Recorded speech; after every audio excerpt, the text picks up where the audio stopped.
Here we go. There we go. Technical issues out the way. With that being said, welcome chat room. Welcome, welcome, welcome.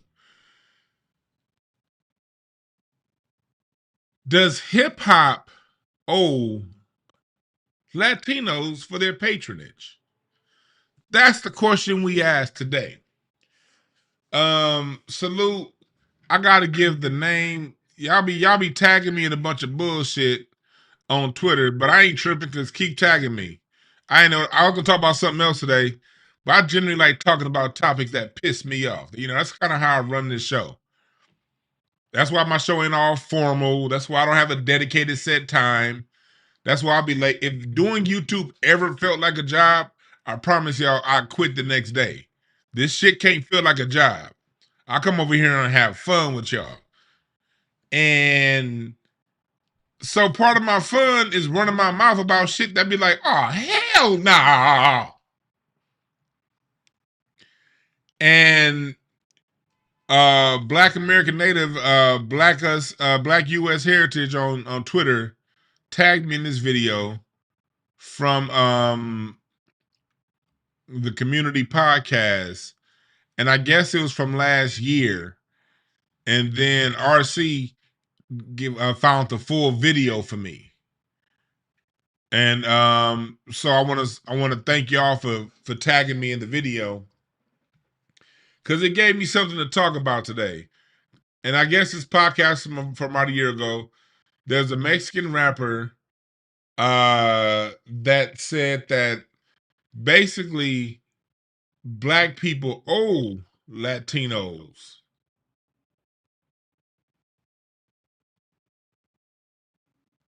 And hip hop owes Latinos. I'm paraphrasing, not a quote. We're going to actually play his actual words in a minute. And I was like, and I've heard, he's not the first person I've heard say this. I've heard this said before. This is not the first time I've heard this, but this is my first time addressing it. So what we're going to do is we about to get started in about 1 minute. I'm about to play my dope ass intro song, and then we're going to be back in about 1 minute, and then we're going to get started. All right, let's go.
Appreciate Rocky for not licking. Rocky don't bark and he don't lick. One thing I do not allow is a goddamn dog to lick my face.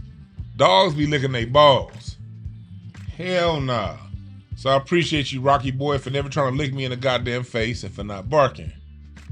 Everybody say what's up to Rocky. All right, you good, little homie? You gonna go to sleep? There you go. Yeah, I'm not yet. Rocky about to go to sleep. He can probably scratch his nuts then go to sleep. He'll probably scratch his nuts then go to sleep. But what up, everybody?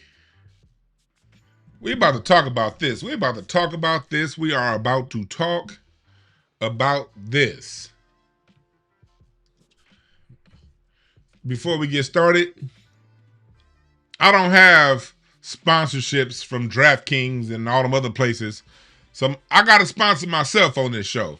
So please go to incenseandashtrays.com, bookmark the site, follow us on Instagram and the YouTube channel. Both links are on the website. And you see I've been putting up concert reviews. I'm about to start putting up some music reviews, some album reviews. We about to do some classic album reviews. Like I'm about to do a review on like probably the clones of Dr. Funkenstein. You know, I'm gonna be doing some classic album reviews and some new album reviews too. Also live music reviews. We are documenting the culture of Black America. This is relevant to today's topic because we're talking about the Chicano saying we owe them. In here, I have not only my interview with Miss Berta Bell, documented the myth versus the receipts. Who started lowrider culture in Los Angeles? On this site, I have a copy of the receipts. The first time the term lowrider was mentioned in a publication was 1957. And we got that documented right here on incenseandashtrays.com, talking about Miss Berta Bell, who her husband Charles Big Red Bell coined the term lowrider in 1955. Also talking about Athene Nelson, he's the person that invented three-wheel motion. So we got that all profiled in here. And we also, I keep saying me. I keep saying we, like I got somebody help me build the website, but I do all this shit by myself. I don't know why the hell I keep saying we. I ain't got no assistant. So I write all the articles and my boy Hassan films it. But I got a timeline of receipts, as you can see. So as you see over here, we documenting the history. We're documenting Black American culture. I also have source and notes. And I'm not taking phone calls right now. But as you see here, I'm also, I come from college. I come from the university system. If I tell you something and it's my point of view, I got to give you my sources. I treat the listener the same way I treated my professors in college, in cultural anthropology, and history class, and English class, and writing class, and I treat y'all the same way. Here's the information. And you can also help support the cause by going to bamfamilytree.org, bamfamilytree.org, the Black American Music Family Tree Historical Foundation that I've recently founded, and it is now a fully operational, full running 5013C. And this is where we document the history of Black American music going back to the 1600s. I'm in the middle of writing my book. I was going to start it at 1920 to 2020, but after the first 3 chapters, my book starts in 1776 with the founding of the United States. And this being the 250-year anniversary of the United States, I'm documenting 250 years of Black American music in America, with names, with sources, with songs you can look up, sheet music, and all verifiable information. Black artists that you never heard about in 1780, Barzini Lou, 1820, Richard Allen, and going on down the list. I'm not gonna give you all the names, but Blind Tom Wiggins. I have profiles. I keep saying I'm writing this shit by myself. Anyway, all that documented history, all the way through 2020, to 2026 actually. So this is going to be a 250 year, on this nation's 250 year anniversary. This is going to be 250 years of documented Black American music. I already have the book written. I'm just now editing it now. The book was written a couple weeks ago. So that's where we at right now, all right? But donate to the foundation. It's helping our mission. The mission is very clear on here. and I'm actually getting a third page built in about a week. You're gonna have a third page because I have a program that I'm running, and it's going to be even more documentation about what we're raising money for on the site. Hopefully by the end of the week. My web guy got backed up, but you could do a monthly contribution, 50, 25, 5, whatever you can a month. All right here at bandfamilytree.org. All right. So let's get to it. All right. Again, I ain't got no sponsors on this show. I sponsor myself. And so salute to the community podcast. They had a good debate. They didn't really debate. They had an important discussion. This was from about a year ago, I see. But they had a very important discussion, and I have everybody that's on here, everybody gave their opinion. And I'm not about to wrestle with anybody's opinion. I'm just about to give you my point of view on what was talking about. Again, we're going to talk about this right here. I'm going to show y'all how it got started. And then we're going to show y'all how I got there. This is how I got started. When the whole slavery shit, a lot of blacks went over there and stayed there. So you're still black. You're just from a Mexican hood. You're not really Mexican, bro. You're black. So they still disrespect So you think he got some African American in him? Man, look at that nigga, man. He do look like fuck out of here. Talking about a rapper, a Mexican black rapper that used the N-word. And so that's basically what got the whole discussion started. Now I'm going to jump to what he said, and then we're going to rewind and go back. What's up, Big E? I appreciate the super chat.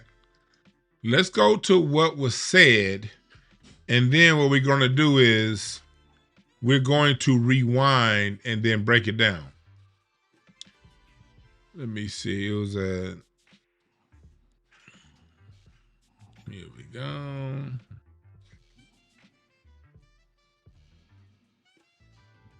Again, this is oh shit. Let me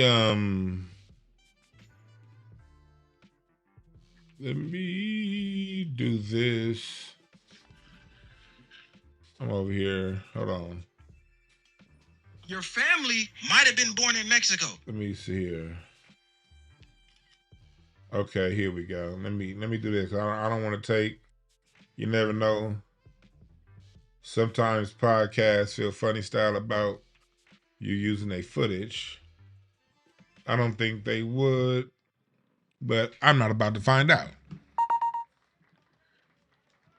All right, so here you go. Let's play this original part. I just want y'all to see who's on camera. This who's on camera right here, all right? And the Latino guy talking is a guy in a Cowboys shirt, Cowboys jacket. Listen to what they got to say. Admit that. But you can also understand the Hispanic community also supports hip hop. Look at the concerts. How many people Hispanics show up? They are the money. They are the driving force of hip hop community. And that's a fact. From New York all the way from Big Pun days to the West Coast, Hispanic crowd has always shown part to hip hop. So I understand about, hey, you know what? You got to show respect to, definitely, you got to show respect. But at the end of the day, this culture is everything combined together, because it doesn't work with one without the other. You know what I'm saying? We all in one. Yeah, the black community, maybe one of the first creators of this, and they did it big, and they're still doing it big to this day. But you got to respect the Hispanic community too, that always supports. So to get down on Hispanic or any other nationality, say, why are you doing hip hop? This is our house. At the end of the day, they are also supporting the house. That's not what I'm saying, though. Yeah, I'm saying the ones. That's what I'm clarifying. How about this, right? I'm saying the ones who say fuck niggas, like we was talking about Drex homie. They say NK, the N word with the hard ER. I'm saying fuck them. They not allowed in. I'm not talking about just the Hispanics who, oh man, I love rap. I fuck with y'all. I support y'all. Go to y'all concerts. Hell yeah, come fuck with us. We fuck with everybody. Like I just said, Eminem, he put niggas on. Okay, we fuck with you. So Beastie Boys. That's where I was going with it. So if Drex right now start putting niggas on, getting niggas. We'll get to the Eminem part, but y'all heard it. I want y'all to hear that full section in whole. in totality before I gave my reaction. So now let's go back and break this shit down line by line. Let's break this back down line by line. Admit that. But you can also understand the Hispanic community also supports hip hop. Look at the concerts. How many people Hispanics show up? They are the money. They are the driving force of hip hop community. And that's a fact. From New York all the way from Big Pun days to the West Coast, Hispanic crowd has always shown part to hip hop. He said the Hispanic community, let's break that first part down. The Hispanic community is the money and the driving force. So that entitles you to access to the culture?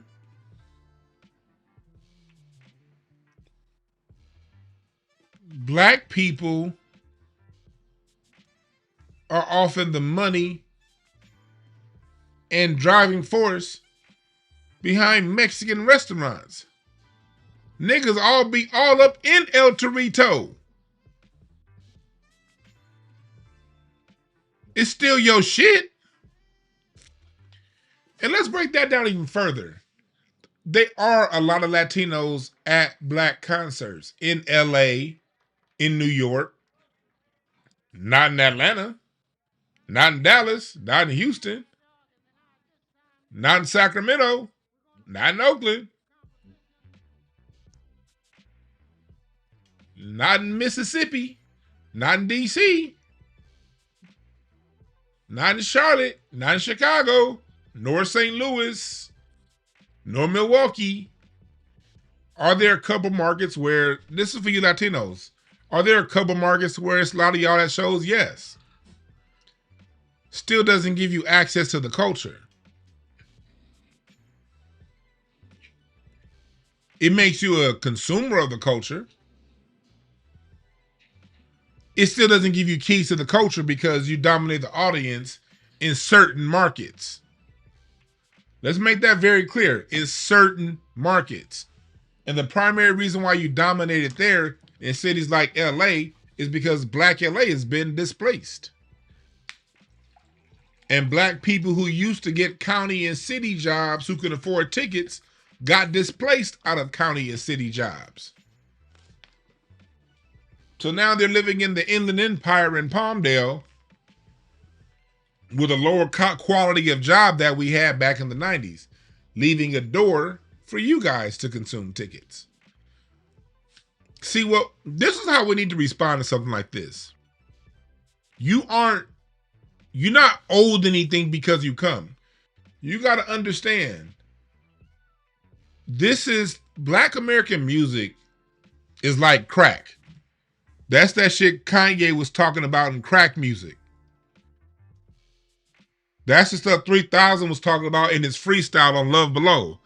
Cook it in the basement, move it at a show, then grab the microphone and everybody yells, "Ho!" Y'all know the freestyle. In Love Below. That's Kanye and the Game. That's that crack music.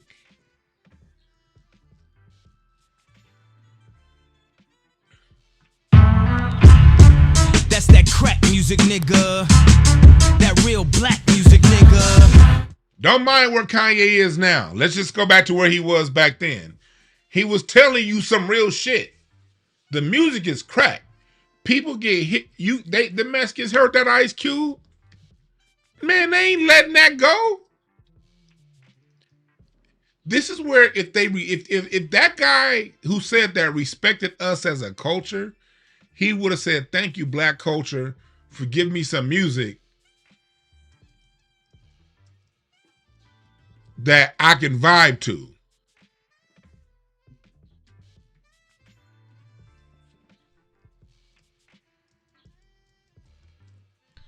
Thank you for giving me some music that resonates with me.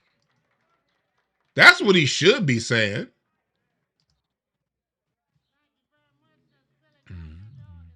Let me see.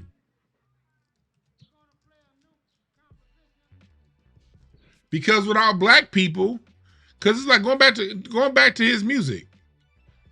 He could be playing this. Vienen, muchachos.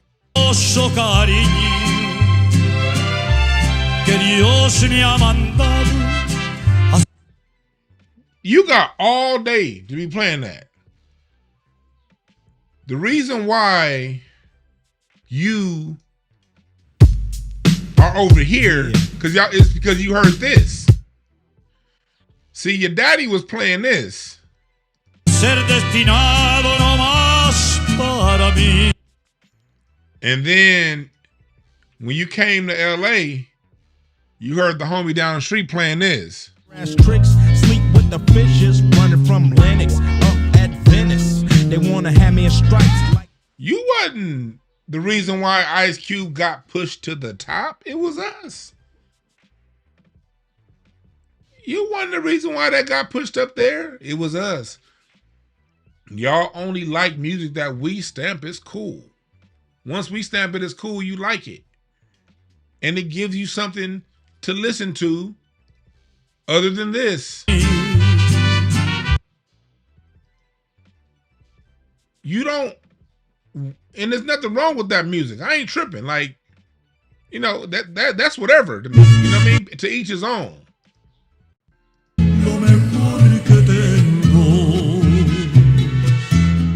But you got that.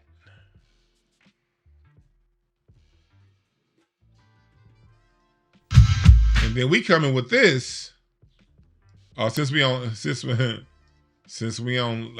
lethal injection.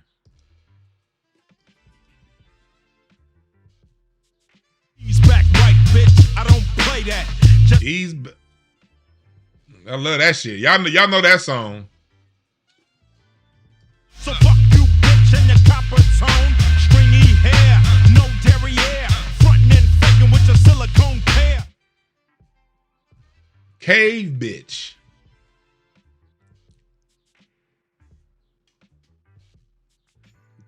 Ain't no rapper. It's a debate going on right now. Who was more militant, Ice Cube or Tupac? Ice Cube, hands down. Tupac ain't ever wrote no song called Cave Bitch. But let's get back to what we was talking about.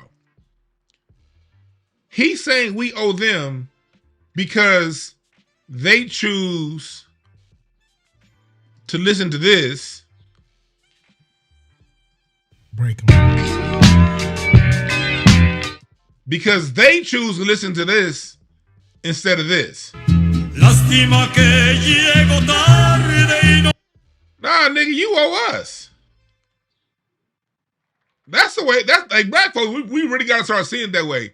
When they go so bold as to say that they share in the culture, you got to remind them. No. If you didn't come over to our culture, this is what you would have had.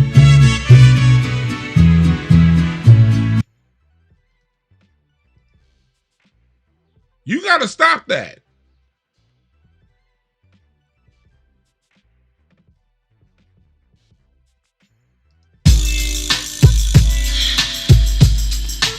Yeah, it's that 1, 2, 3 into the 4. But was that Snoop and Dre or was that Leon Haywood? Which one did I just play? Chat room. Did I just play Leon Haywood or did I just play Dr. Dre? Which one did I just play? Like, we got to get to the nitty gritty when it comes to this, folks. You can't go around acting like we owe you. Owe you for what? You better have some goddamn respect. We saved you.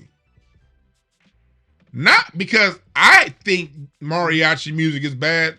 I don't have an issue with mariachi music. I just don't know what the fuck they saying. I don't speak Spanish. You do.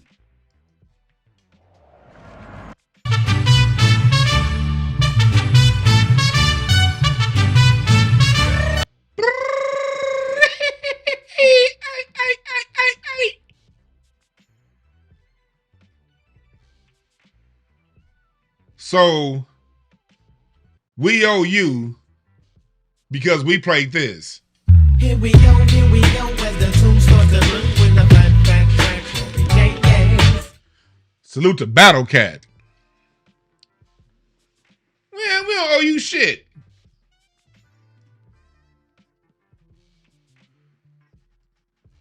What's up? The B is real. Appreciate the super chat. Much love.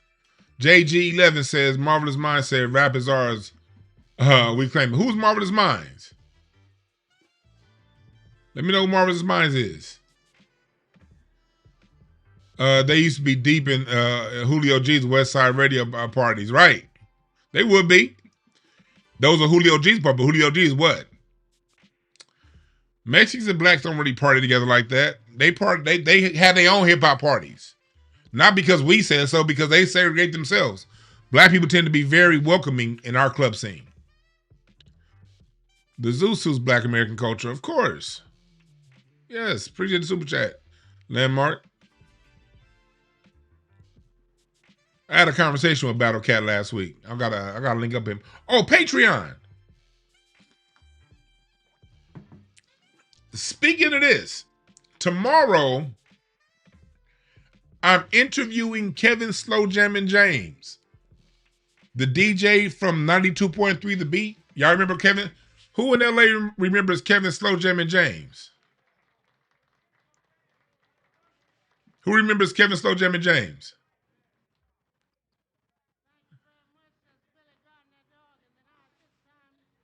I'm interviewing him tomorrow. Legendary radio host, 92.3 The Beat. He put together like the Slow Jam Quiet Hour. He's going to talk to me about his years in D.C., working with Donnie Simpson. And he's going to talk about his time at 92.3 The Beat, his relationship with Eazy-E, and the early West Coast hip-hop scene. Kevin Slow Jammin' James is an old white man with who's been around Black America and Black American music, especially here on the West Coast, since the 90s, going on DC since the 70s. So he's a book of knowledge that I most definitely want to learn from. Remember, folks, we learn from any and everybody, especially if you was there. We got to get so Patreon's going to get the full extended interview tomorrow, and then I will edit. Patreon's also going to have a Q&A for those of you in the live interview lounging up. You guys are going to be able to ask questions on Patreon. That's the Patreon advantage. Patreon, you can ask questions. And so the interview is going to be done live on Patreon. Okay? It's going to be done live on Patreon. And then we're going to upload the non-Q&A part to YouTube. All right?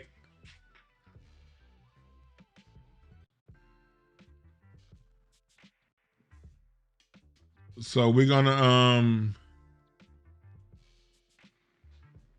we're gonna do that.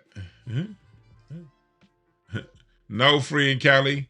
His voice, Kevin Slow Jammin' James sounded, he always sounded black, but now Kevin, he's not. But I remember he was one hell of a DJ. I used to listen to him all. Kevin Slow Jammin' James is one of the people who really got me really deep into old school music when I was a kid, because we knew Sunday nights when I was teaching myself how to play the drums, I had to listen to old school music. So I listened to KACE throughout the week, and on the weekends I would either listen to Easy Wiggums or Kevin Slow Jammin' James on Sunday night. Yeah. So tomorrow we're going to show that in an interview that there can be people that are not in black culture, that are not of black culture, who can be accepted. But it depends on how you position yourself, the level of respect you can come with. I'm not against any group. I just have to know that you respect the culture for what it is, and you're not saying it's your culture because you went to a concert.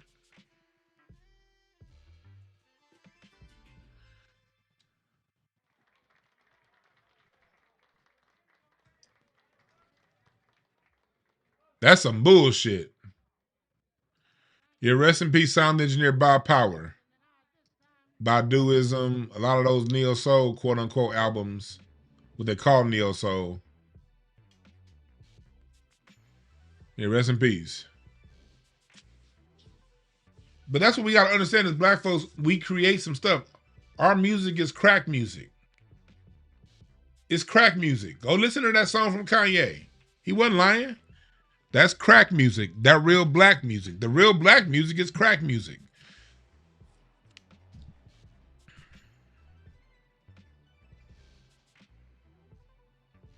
But just because you hooked on it don't mean it's yours. Because if we stop making music, what would you listen to? Got to think about that. Latinos, think about this. Latinos are now the second largest minority group. I mean, the largest minority group. They're more Latinos is like, well, 50 million of them, 40 million of us. There are more than enough Latinos in America to push a Latino rapper to the top. Understand that very, very clearly. There are more than enough. Latinos are no longer a side culture who's just coming in. No. They here now. They all the way in here. Second and third generation. That's not even including the Chicanos who've been here. The Chicanos been here. I'm talking about the ones who came in the last, since the 80s, since the 70s and 80s. They now 3 generations in. They have more than enough people to push one of their rappers to the top. They're in LA. There are more than enough Latinos in LA for it to be an all-Mexican concert show and the Staples Center or the SoFi Stadium be filled up.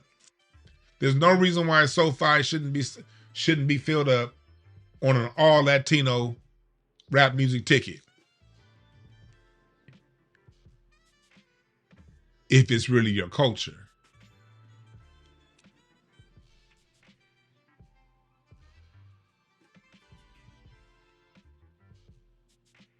So now let's keep going to what he was saying. Let's keep going.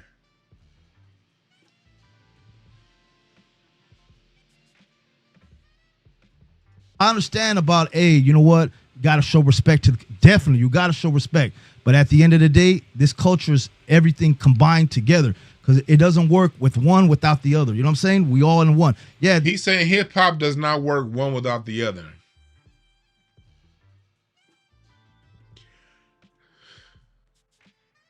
I was at the Hollywood Bowl last summer or the summer before last. Nas and Wu-Tang. And even in LA, where there's a dearth of black people, the crowd was still 75% black in an 18,000 seat stadium. Same thing with Roots Picnic. If you're ever in LA for the Roots Picnic, that crowd was 90% black. When I was at the Roots Picnic.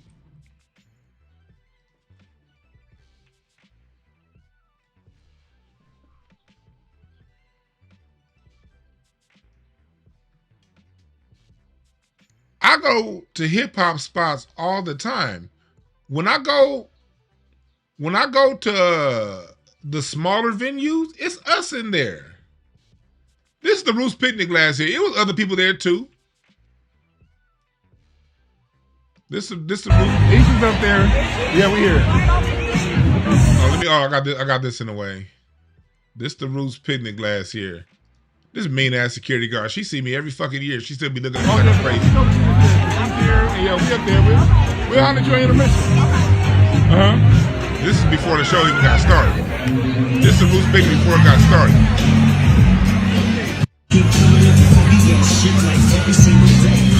See, I had that wine. Me and the wife had the wine set up. We had the wine and the champagne set up. Hey, what's up? What's up in LA? Goody Mob was on stage. Snoop the Ava DuVernay right there. This is black as it can be.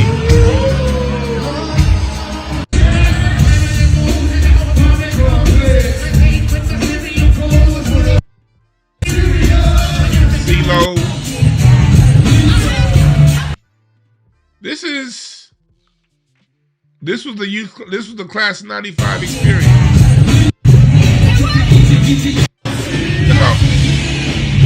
Yeah, that's all I want to see. Look how black that is.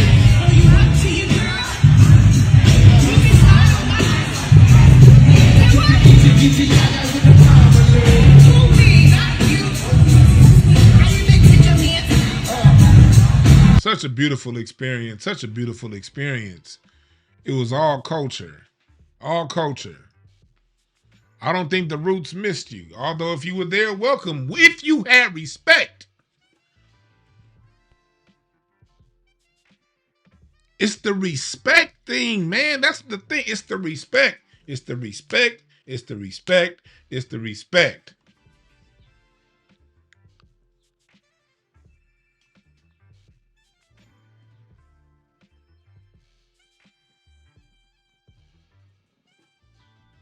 It's the respect. Oh, somebody said different era. Okay, for that, keep right, 'cause that's a huge stadium. I can go smaller. I can go like, here's local LA rap / hip hop.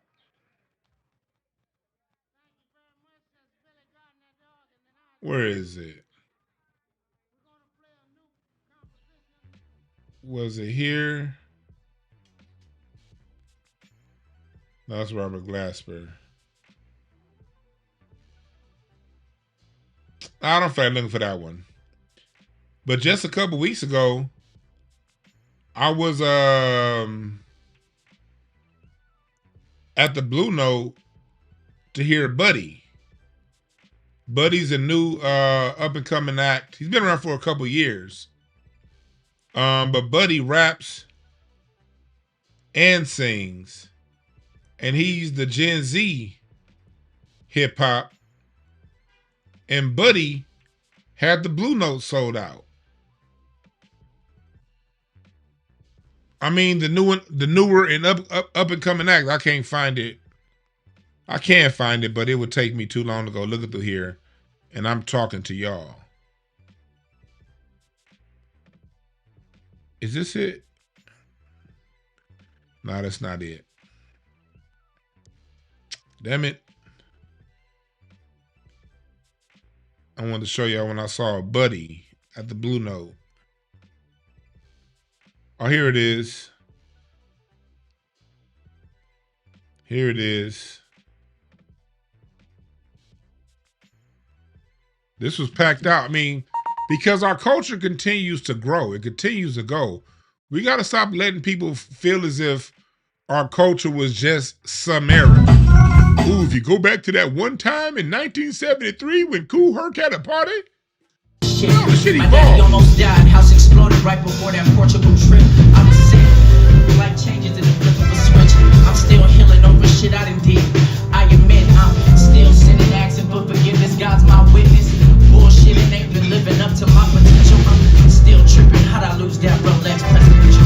Still stuck. The only difference is I ain't on central. Everything I've been through, feelings that I hide. Heard a message from the wise. As soon as I free my mind, I'll be alright. Anybody wanna be alright? See, the culture keeps going. The culture keep moving.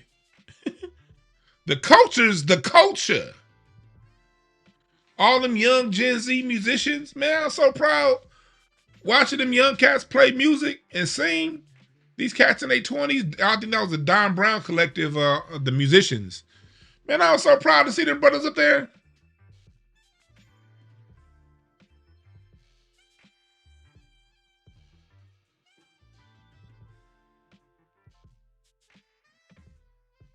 Somebody said it devolved. No, it didn't. Now the mainstream devolved. Oh yeah, the mainstream for sure devolved. If you're out there on the scene, listen to these cats. No. It's the culture's still strong. You got to go see. The thing is, and this is where we can do better as a culture. Because even though Buddy sold his shows out, we can do better supporting live. That's where these artists make their money anyway. Artists ain't making no money on streaming. You got to get out there in the streets. There's some dope ass musicians out there.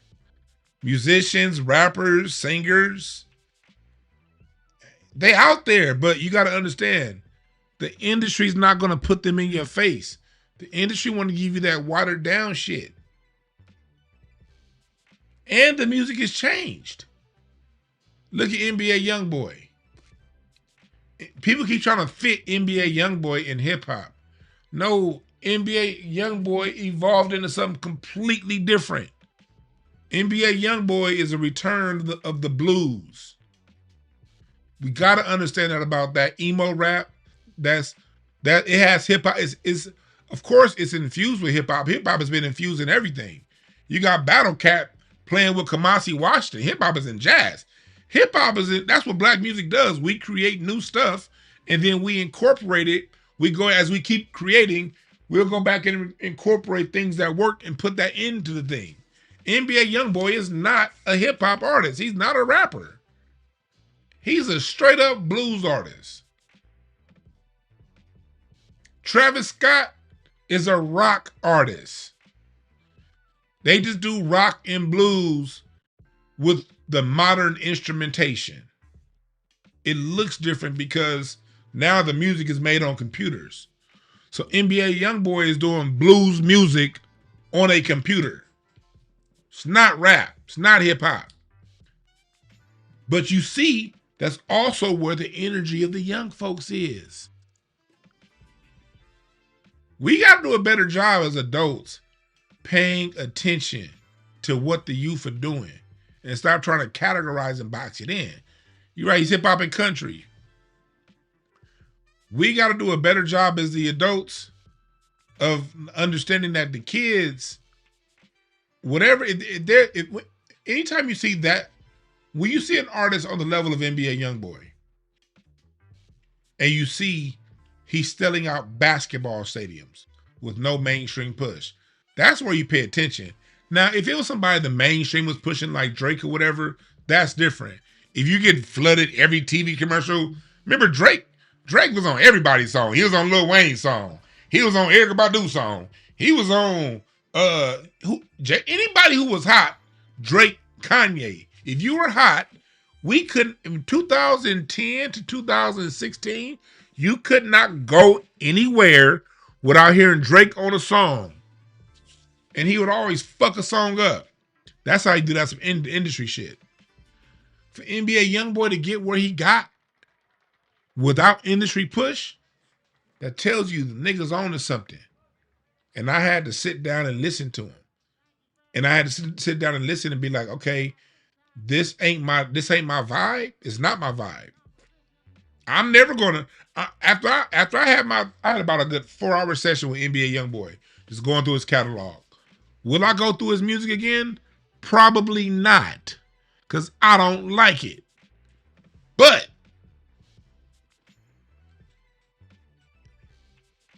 the lyrics, that emotional strain he touching, is still black culture.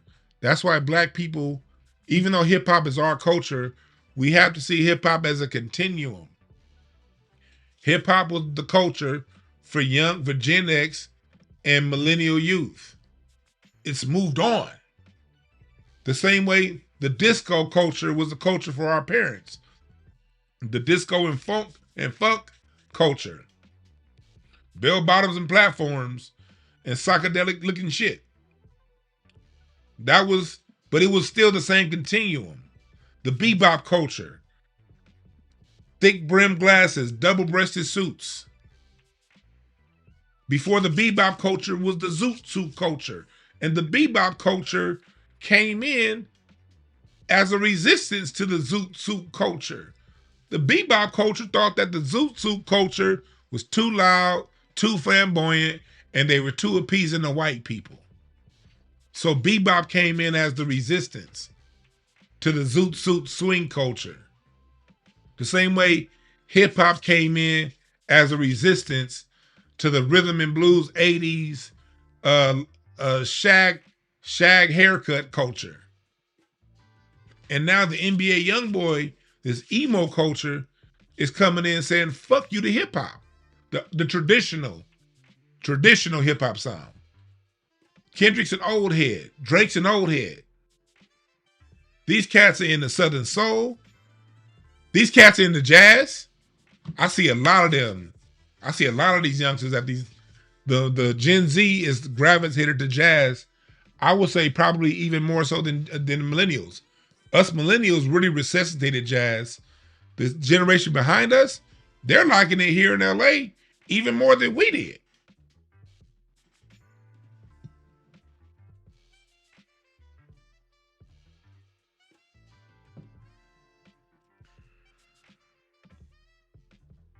So this NBA YoungBoy generation is coming in and they're saying fuck you to everything the hip hop generation was talking about. Because hip hop niggas, y'all old. The same way it was time for something new when you came around, it's time for something new for them. And when you see them gravitating to those artists what they do, that means they got something completely different.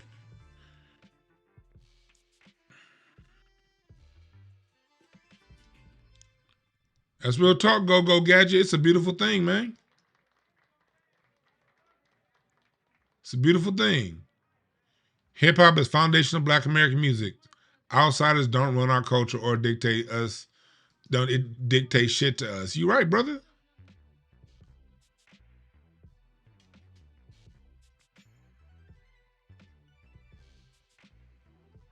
So we gotta understand, like, the hip hop generation is trying its best to hold on. And anything new that comes out, you're trying to bring it into hip hop. No, these cats have moved on. The same way y'all moved on from Howard Hewitt and Peebo Bryson.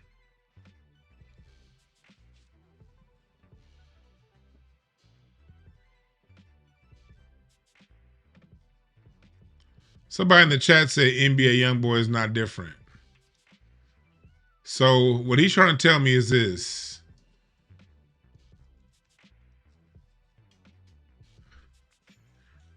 This is what he's trying. He said, somebody in the chat said NBA YoungBoy is not different. So this is what you're trying to tell me. You're trying to tell me.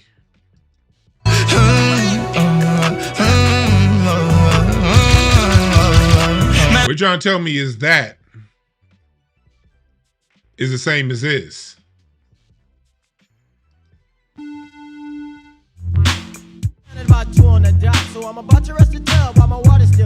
You're telling me that is the same as this?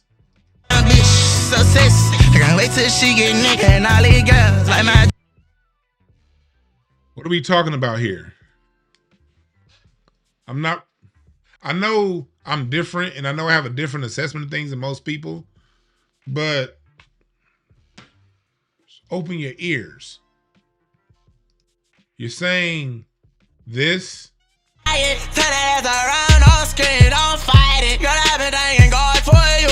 You're telling me that is the same as this? My old school buddy's not doing it right. Every day it's the same and it's the same every night. I wouldn't shoot you, bro, but I'd shoot. What are we talking about here? What are we talking about here? I understand people like being disagreeable, but what are we talking about here? Why would you even try to fit those two into the same box? That's disrespectful to both. Because if you try to fit that in with this, now neither artist's genius is appreciated. Those are two completely different approaches to music.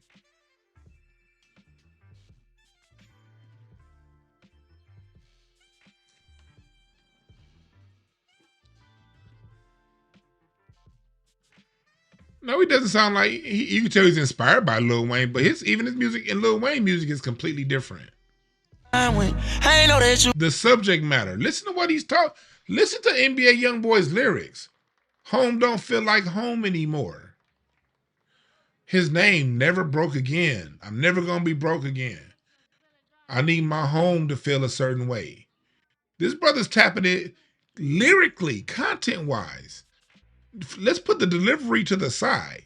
Subject matter. This music is about getting into his feelings. 90s rap music isn't about getting into your feelings. It's about feeling like you the shit. It's hip hop. Traditional hip hop is bombastic. It's out forward. It's This dude is rapping about how he feels. Again, the blues, country western. That's what the blues does. The blues taps into feeling. He's circling back to the original archetype of our music, just with a new modern sound. That's blues. All day. But it'd be hard to get hip hop, and I ain't talking about all y'all, but it'd be hard to get a lot of you traditional hip hop niggas into that, because traditional hip hop is all the fuck you know. And if you only know hip hop, you don't know music. You know samples of music. You gotta expand beyond hip hop, man. You gotta dig into Muddy Waters. You gotta dig in to Little Walter. You gotta dig into T-Bone Walker. You gotta dig into Louis Jordan. You gotta dig into Fats Waller and Jazz. You gotta dig into Ella Fitzgerald. That's why when scatting came out, thank Louis Armstrong created scatting, but Ella Fitzgerald took it to another level. So there's a distinction between the darkest moon, though the words may be wrong. That's scat. There's a reason why scat is categorically defined in a different category and genre as rhythm and blues and singing.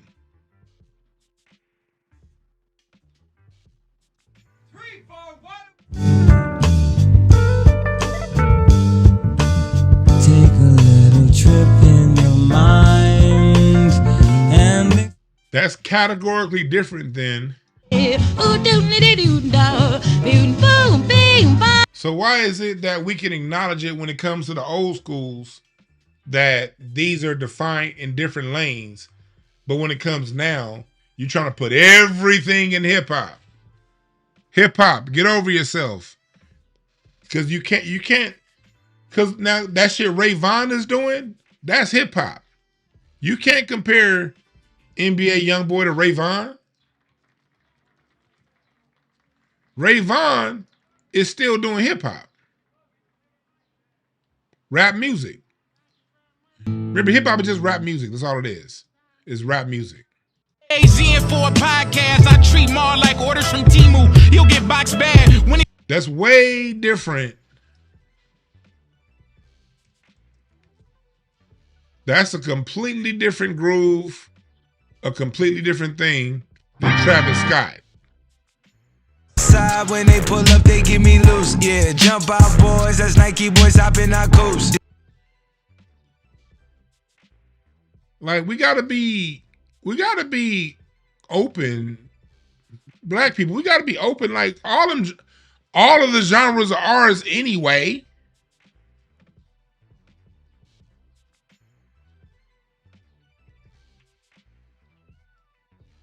Like, yeah, rap, rhythm, and poetry, like all the genres are ours anyway.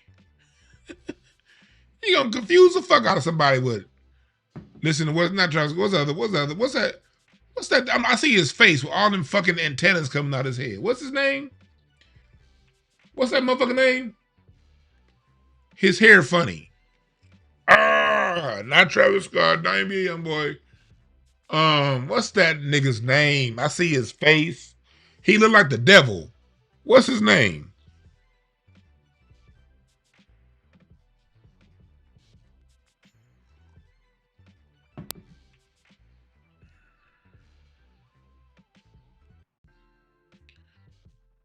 Not Travis Scott.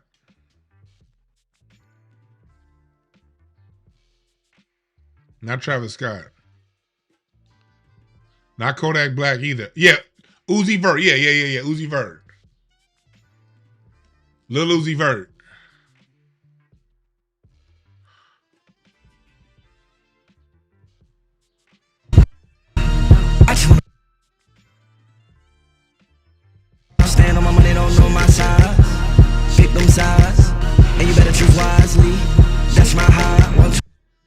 That's like a house. That's like rapping over a house music blend, you know, which is its own lane. And that's why, like, we got a whole new class of geniuses out that have been out for the last 10 years, but they don't get recognized for the geniuses that they are, because we're always going to try to fit them into that old school hip hop box, and they do not belong in that box. That's why you old hip hop niggas don't like them, because they're different. The same reason why your parents didn't like your shit.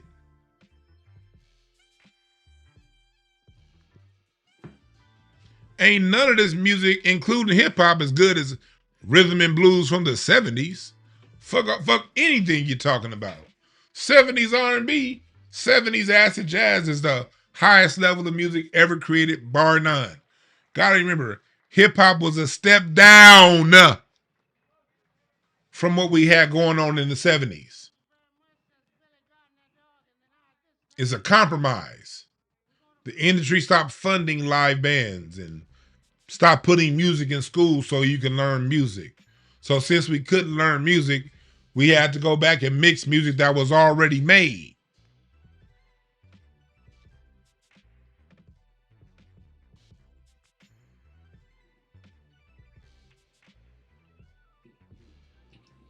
Appreciate that, Arlene. Now I'm opening up the phone lines for anybody want to call in. You got an issue with what I'm saying?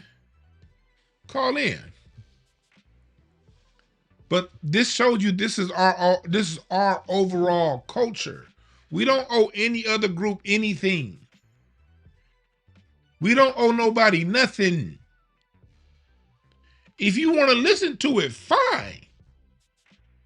Because unlike you, we're going to welcome you in the War concert, in the Earth and the Fire concert, in the Ice Cube concert, in the Kendrick Lamar concert.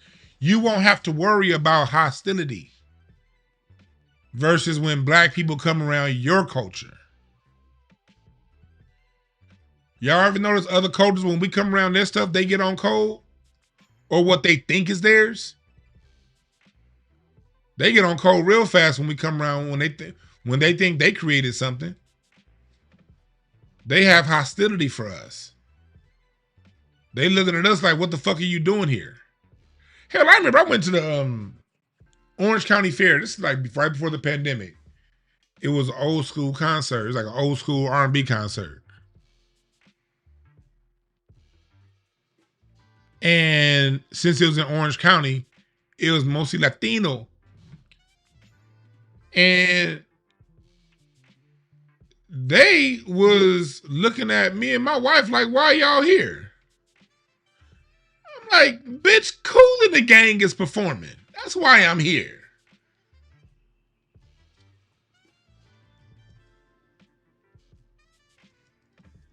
That's why the fuck I'm here.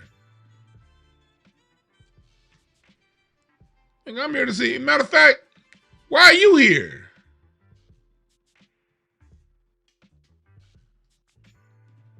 Oh, I grew up on these. I grew up on these. I grew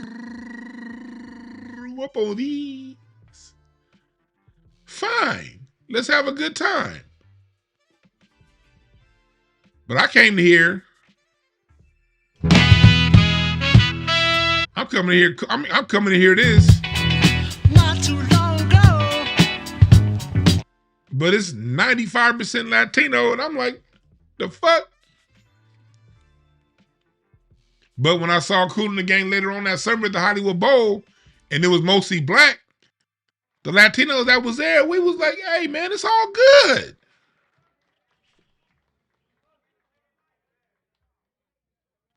You're right, they do be thinking Brenton Wood is Mexican. Just give me a little sign, girl. I remember when he died last year, Brenton Wood, they said the LA Times article was artist that was elevated by the Latino community. You do. Like, nigga, my dad grew up on that. This was my dad's shit. Like, y'all didn't, Brenton Wood got his, he's an LA musician. Brentwood got put on by Black LA, by Black America. And 30 years later, here y'all come. Just give me some kind of sign, girl. Oh, my baby, to show me that you're mine, girl. They swear to God he Mexican.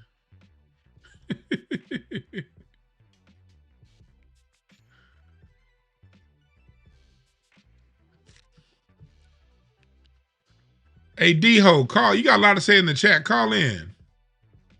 Been to New York, nigga. I'm about to hit something real mean. I don't bend knees to men. You bend knees to men. Matter of fact, you bent your knees. No, I'm not. I'm gonna get nice. Cause I'm about to say something real mean. Ooh, I'm about to say something real mean. Call in. Call in. Debo. D-Ho. Call in Debo or be D-Ho of the day.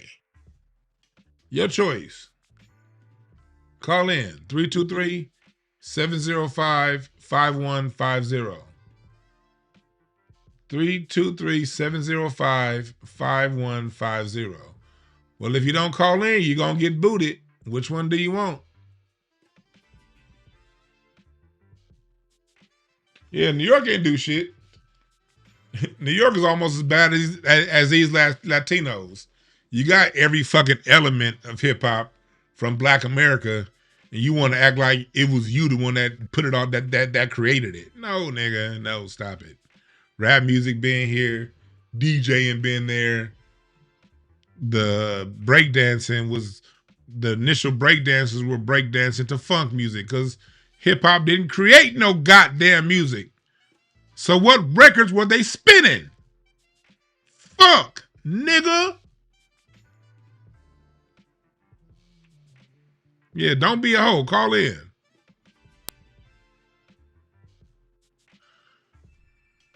Somebody said I'm all West Coast. No, I'm all Black. Call in, Cicada. What am I saying that's all West Coast? Chat room, have I said anything about the West Coast? We over here talking about Latinos. From coast to coast. See, you must be from New York. A lot of you niggas just be thinking, since I don't kiss the ring to New York, well, I'm all West Coast. Meanwhile, I'll have a whole goddamn shows breaking down how I don't like shit that the game do and all these, and then you still the West Coast. No, nigga. I'm teaching your dumb ass something new. Shut the fuck up and listen. And stop trying to make assumptions and listen to what the fuck I'm talking about and research what I'm saying and prove me wrong. You dumb motherfuckers. Somebody said, with all due respect, enough with the New York shit. No. Bell to ass, with all due if you had all due respect, you wouldn't be telling me what the fuck to say. That was very disrespectful. If me as somebody who teaches, and in all of my teaching I'm giving you facts, you wouldn't tell me not to say that anymore. Now, I will listen to criticism that says, DeJuan, you said ABC and you were wrong. And here's the evidence to prove you were wrong. Now we talking. Because one thing I don't want to be is wrong. I do not want to be wrong. But if your only response is, oh, I'm anti-New York, then I don't give a fuck. Let's see. Somebody said, so Felix Speaks says, as soon as you hear that FBA music, it just hit your soul right. Just fun. You're right. You're right about that. That Stevie Wonder, that Michael Jackson, James Brown, Prince. You're right about that. But I'm going to tell y'all right now, if you think I just got an issue with New York and that's all you can hear, I'm not changing. When I say that Black American culture had every element of hip hop before 1973, if you take that as, oh, he's just anti-New York, and you don't go research what I'm saying, I have no reason to listen to you. Now, if you research what I'm saying, you say, no, DeJuan, this thing started right here. This thing existed. We created our own music. Here's a song in 1974 that we created. Here's a song in 1975 that we created. Here's a song in 1970 that we created. That's the reason why people were breakdancing, because of this song we created. Graffiti was already here. Matter of fact, it was more prominent in Philadelphia. Hip hop, you have two things with graffiti. You got cornbread, that which was talked about the microphone check, and you also got Pedro Bell.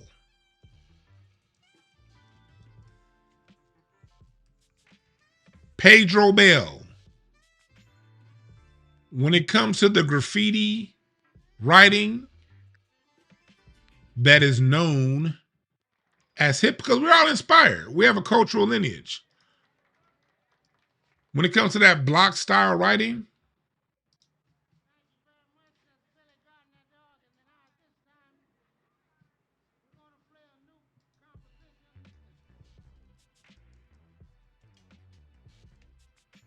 there you go. That block style writing, you see it right there. Them Funkadelic album covers had all that shit.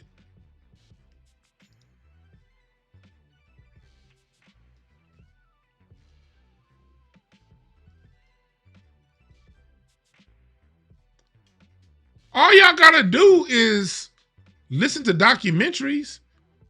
Go to George. It's a beautiful documentary on George Clinton. Let me see if I can find it.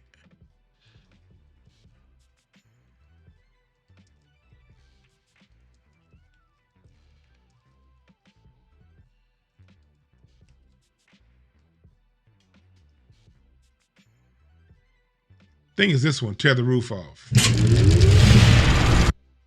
Here we go. No, not this one. Not this one. Let me see here. Let me see if I can find it for you guys.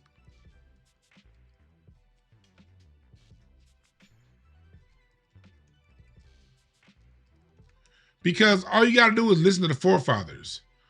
When you listen, it's not on YouTube anymore.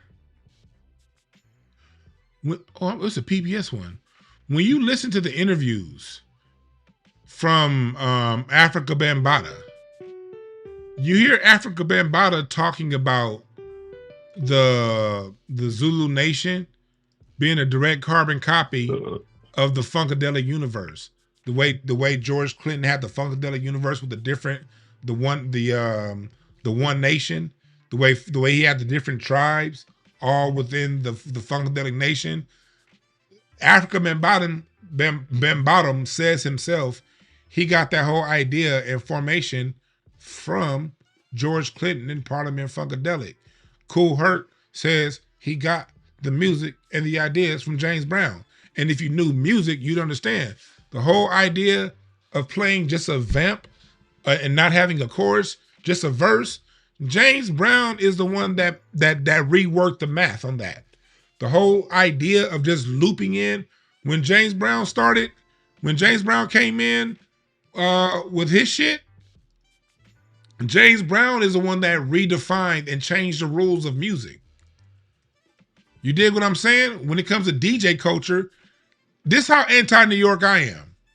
I'm so anti-New York, the only thing I ask you to do is to look up Frankie Crocker and Jocko Henderson, New York DJs. Jocko Henderson also DJed in Philadelphia. All I asked you to do is look up what they was doing. If you want to know where these are the breaks, all that show style rap, that pre-Rakim New York era rap, all I ask your dumb ass to do is to go back and listen to Jocko Henderson, to the personality black DJs in New York before them, and you will hear where they got it from. That's how anti-New York I am, you stupid motherfuckers. What's up, caller? What's the name? Where you calling from? Oh, hey, bro. I was on mute. Yeah, I'm calling it from Pasadena, bro. From Pasadena, what's on your mind? Oh, man. Yeah, I thought that shit was kind of funny, bro. Like, like, do these people want credit for like just listening or what? Right. Right.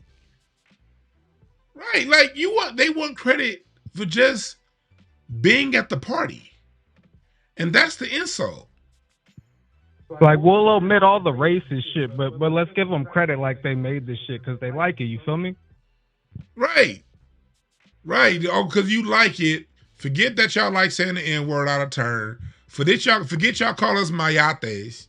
You from the South. You from Pasadena. You know what that is. You know, they forget that y'all don't want to hire black people at the job, and when y'all do, y'all harass them and treat them like shit. Forget all that. We like the same music you like. Fuck out of here. Bro, what the fuck is the difference between that and like, you know, the Armenian folks and the Italians that came here like in the 30s and shit? I'm trying to figure that part out. Like I just don't get it, bro. Like I seen all this shit on Instagram. Like they're so proud to like this shit. I'm like, yo, like what the fuck does that mean? Yeah. If anything, like how you say, they should be saying thank you. We gave something for their fucking abuelas and daddies to listen to with the oldies and shit. Taught them how to fucking dress, and like they just some little disrespectful, pathetic motherfuckers, bro. And like they gotta understand this, that they're just the newest to an old school thing. The Greeks, when they got here, when the Greeks got here, they turned down their native music and listened to ours. When the Italians, the Irish, the French, the German, the Dutch, the Anglo-Saxon, the British, when they got here, whatever the fuck they liked at home, they started fucking with our music. They when they came at the turn of the century, they were into ragtime, not what the fuck they was listening to. When they came in the 1920s, they was into jazz and country. When they came in the 50s, they was into rock and roll. It's like whoever comes, when y'all come here, whatever black music is hot at that time, that's what that immigrant group gravitates towards. The Latinos and the Caribbeans are just the newest to that equation. That's all they are. That's it. And the fucked up part about them is that they try to make it to this thing where they like how they do that both sides thing. Like, yeah, they'll take like the privileges of all that like non-black shit, but then you want to be black when it comes to this, like, it's 50-50. Like, bro, I could go on and on that. I'm just gonna kind of just say that and leave it at that. That shit's pathetic, bro. I can't believe that shit.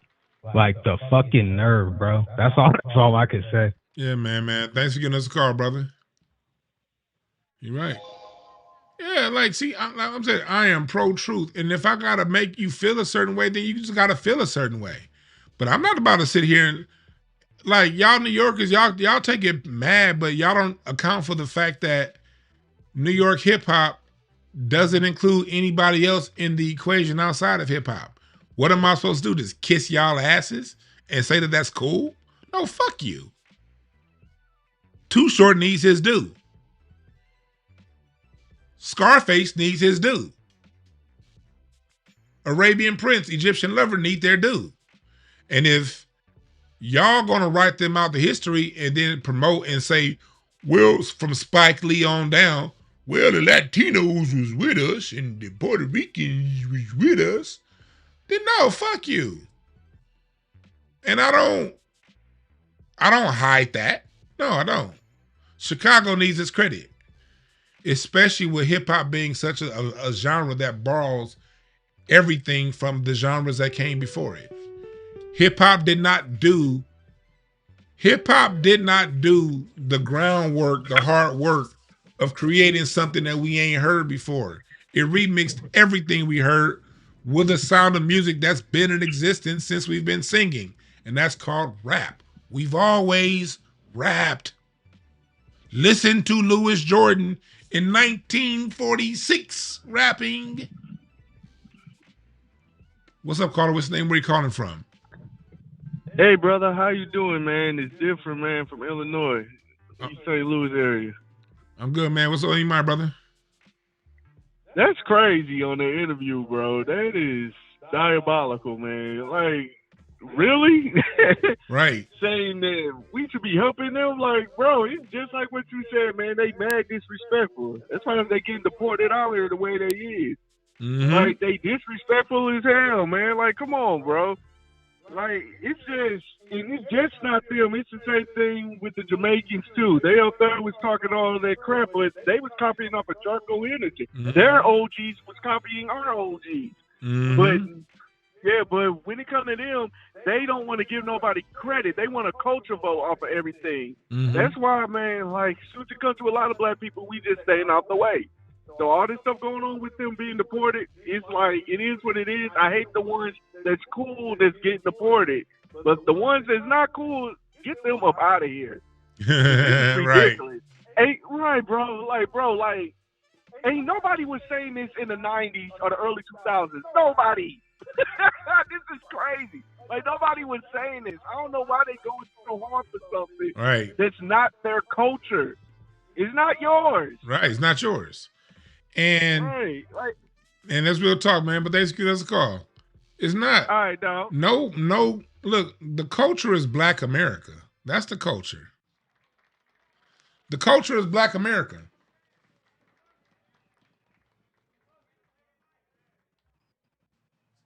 That's the culture.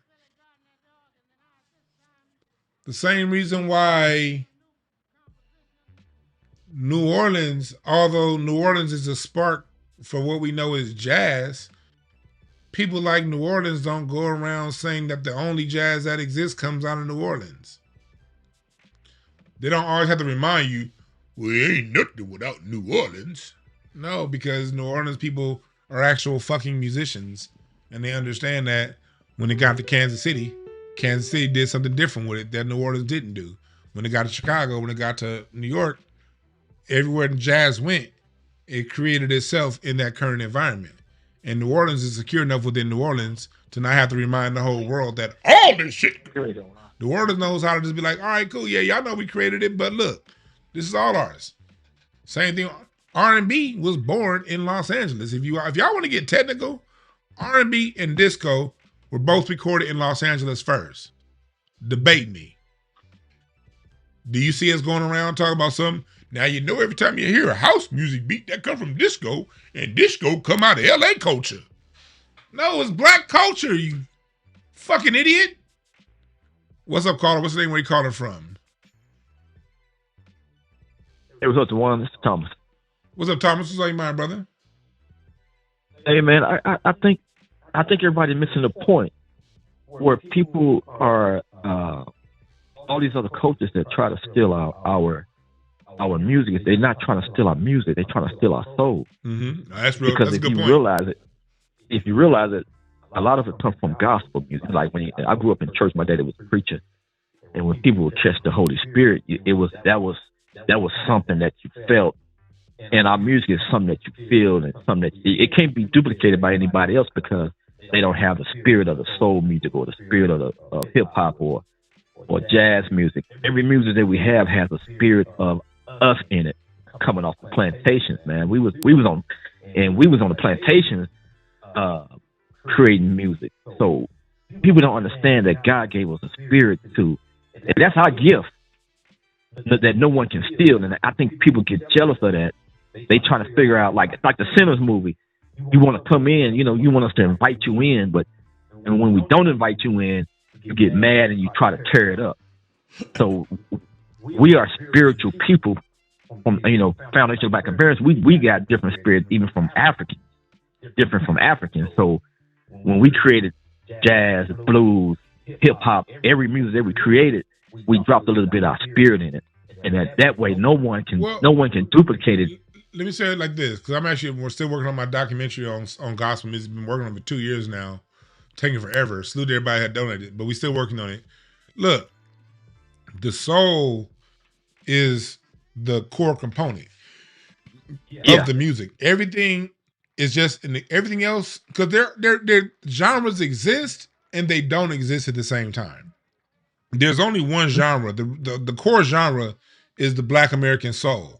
And it's even bigger than the plantation, because free Black men and women were making music too, alongside the enslaved up north. And up north, the free Black Americans in Philadelphia were going worldwide with Black American music in the 1820s. You know what I mean? So it's the soul, but that's because we are the land. The soul is an interpretation of the land. you guys aren't from this land, so why would you even expect to come into something that we created from the soil here? Your soil is rooted somewhere different.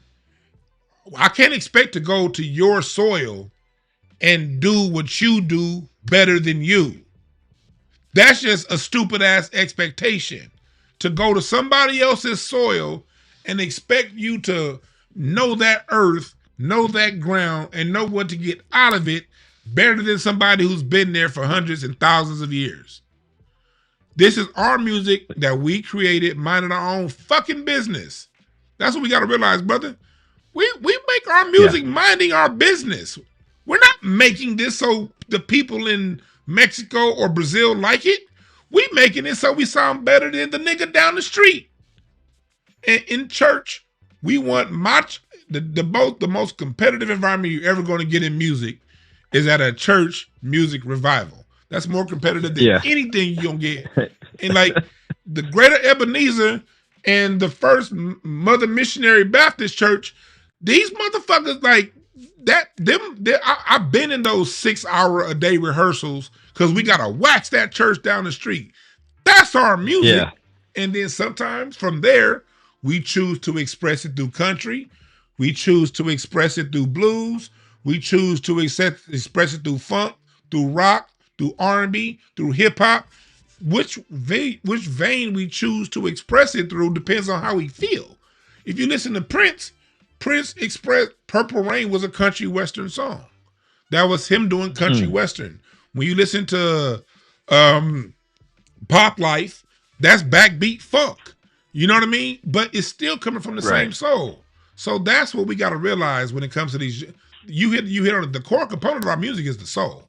Everything else is just an expression of that. And also the one, nobody want to think about this. When as much as people say they hate us, why they don't stay away from us? You see what I'm saying? We are the soul of America. Real talk. So when people say, "Oh, I hate black people," but you constantly in our business, you constantly listen to our music, you constantly around us. That's what kind of hate is that? If you constantly you say you hate us, but you still can't get away from us.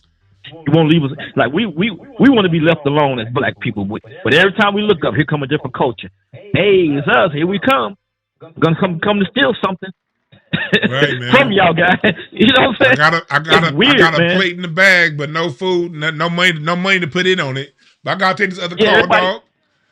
Yes, sir. All right, you have a good one. Thanks for this call, brother.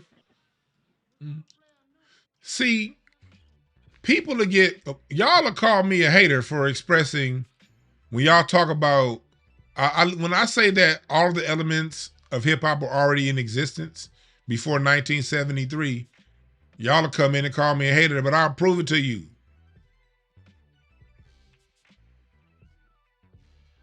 Funkadelic was the band of Black America. You mean to tell me all those people who were doing hip hop graffiti in the 70s, you mean to tell me they weren't looking at these Funkadelic album covers?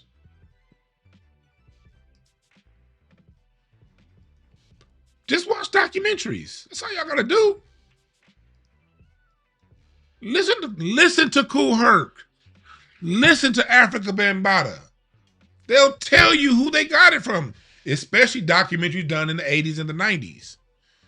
The story didn't start to change until the last 7 or 8 years. Just listen to any interview before the 2000s. Listen to any interview from them guys in the 90s.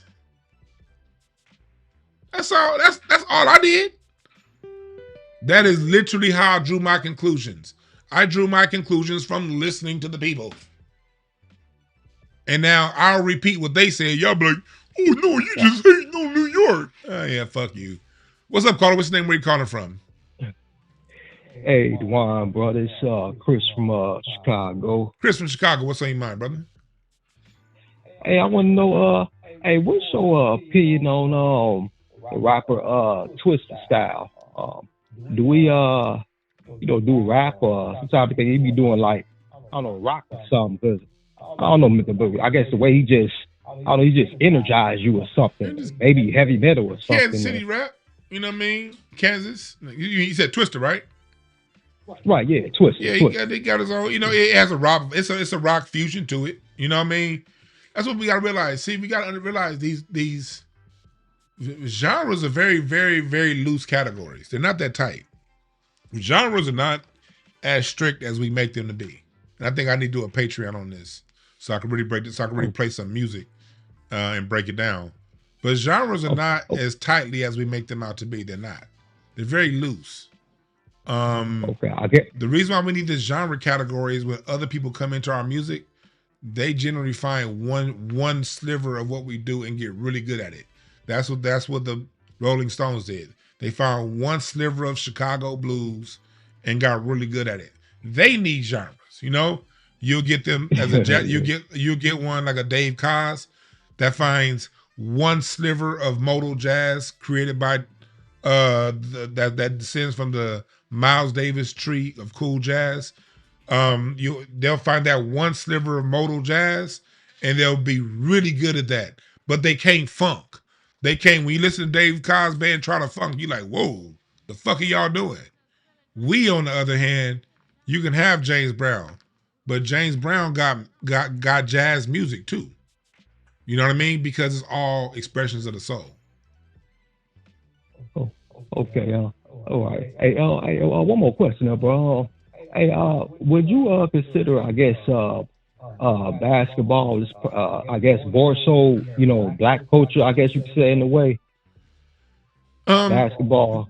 Basketball. Would you consider that, maybe. Sports is just an expression of culture. Sports, you can say, we didn't create basketball, but you can say that basketball is one of the means we use to express ourselves, and it's a sport that we define the greatness of. But we did the same with hockey before they kicked us out of that. We did the same with horse jockeying. We did the same with baseball. All the music, most of these sports that we don't even play anymore. NASCAR, the stock car racing started with us. During the what do you call it? The prohibition, running those that moonshine in the backcountry roads. That's how stock car racing started. So, our cultures were like, this is our country, so the sports and everything we do here is whatever we choose to pick up, we're gonna make our own effect on it. Tennis with the Williams sisters, golf through Tiger Woods and Leo, so Yeah, I guess. Well, yeah. I got to take this other call, my brother. For sure. All right, thanks a lot, bro. You have a good one. You too. I just missed the other call. Call back. Whoever that was, call back. I just missed you. Like, listen, you ever hear the song by the JBs? It's called Blessed Blackness.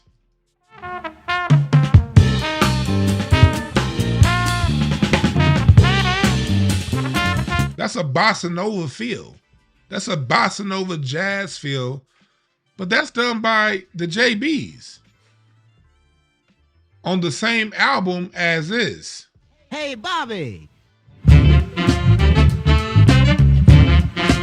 People will call that song a basis for hip hop, but that's on literally the same album as a bossa nova samba style jazz song done by literally the same band, and then a straight up gospel song and a thing from King Heroin.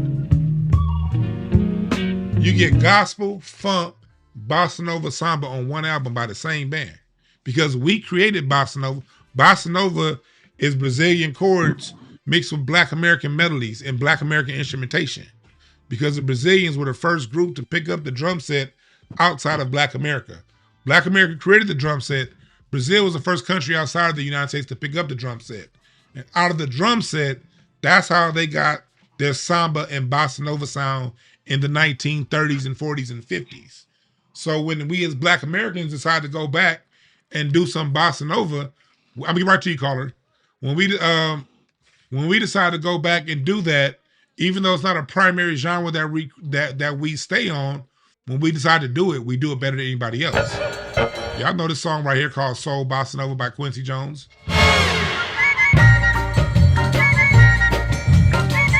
That's us when we decide to pick it up. But it's also music that we seeded and we left to them But when we decide to go back to it, we still do it better than anybody else. Because the key ingredient is our soul. What's up, caller? What's the name? Where you calling from? Hey, what's up, you piece of shit?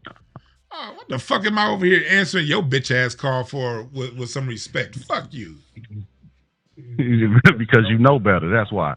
Hey, so I saw the title of your broadcast, bro, and I wholeheartedly agree that hip hop does owe Latinos, and I'll tell you what we owe them. They have given us a blueprint on how to be sorry ass motherfucking rappers, dog. If you want to be a successful hip hop artist and be critically acclaimed, do the exact opposite of what 99.9% of all Latinos in hip hop have done. For every one big pun, you got 15 South Park Mexicans, dog. And he fucking sucks. I don't know if you're familiar with his music, but he has a song titled Wiggy. And the chorus is wiggy, wiggy, wiggy. It's the worst motherfucking song you'll ever hear in your life. So we do owe them that because they fucking suck, dog. Have you ever listened to a Latino rapper outside of Big Pun? No, I don't listen to that shit. Good. I can't tell you what Lefty Gunplay said. I can't tell you what OT Genesis, I think his name is. And I don't know about OT Genesis because they used to talk about him on Craig Facts. He's black. No, he's not black. Mexican OT. No, Mexican OT, yeah. Mexican, okay, I seen like Mexican OT interviews, and I played snippets of the music, but it's like, this just sound like a watered down nigga. It sounds like a nigga that's not good. A Mexican OT is cosplaying as a black dude from Houston. That's what the majority of the Houston rappers sound. But he sounds like a less than marginal black dude. I don't listen to marginal niggas. Nah, exactly. But they man, they don't get. I'm gonna go back to my original point, dog. I've always said this. We need to do a way better job at gatekeeping our goddamn culture, because then we let motherfuckers in, and they come in and then criticize what the fuck we created, and you can't even do it as well as the worst goddamn black rapper. Man, I will take Cardinal Official over all the Mexican rappers, and that nigga suck. Nigga, I'm trying to think who's nigga. I take any. I take any of them niggas, boy. I take niggas that was. I take niggas that Eazy-E was gonna sign before he died over any Mexican. Nigga, I would rather listen to my own farts than listen to that Mexican OT, dog. That shit is terrible. I'd rather listen to that whack ass part on the end of "Do I Do" by Stevie Wonder, where he sounded horrible. I'd rather listen to that over Mexican OT. This part right here. Now everybody talk about the job. Stevie Wonder, that part right there, I was playing that. Everybody's talking about the jive. That part was horrible. It's the worst thing Stevie Wonder ever did on record, but it's still better than Mexican OT. I'd rather listen to that nigga rapping on Quincy Jones, the dude. I'd rather listen to him than. Yeah, who was that rapping? To that nigga, though. I don't know, dog. That nigga was terrible, but he's still a million times better than MC Cinco de Mayo. I tell you that. Dog. Say that shit. Because they always want to rap in English and then switch over to Spanish in the middle of a verse. I'm like, man, that shit's sorry, nigga. I gotta pull out Google Translate to understand what the fuck you talking about now, nigga. Go do some samba music or whatever the fuck y'all do. Hey Larry, hold on, I just played the part. What? Everybody in the neighborhood, the beat is on duty. Hear me good, sister. Hey, that nigga was way.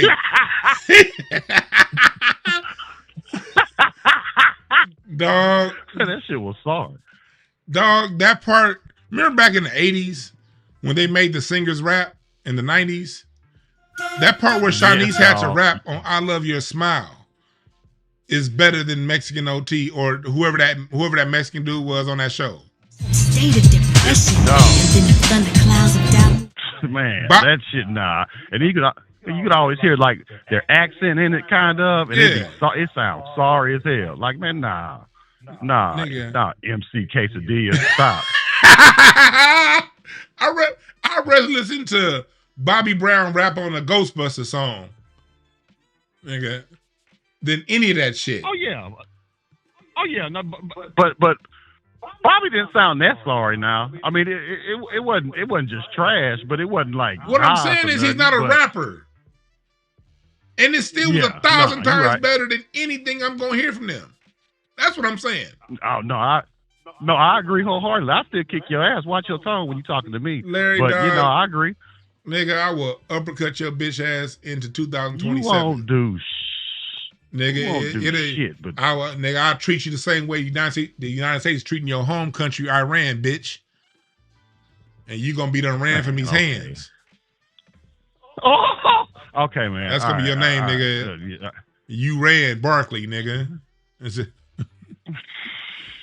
You don't want to see it. You don't want to see that. You don't want to see it, homeboy.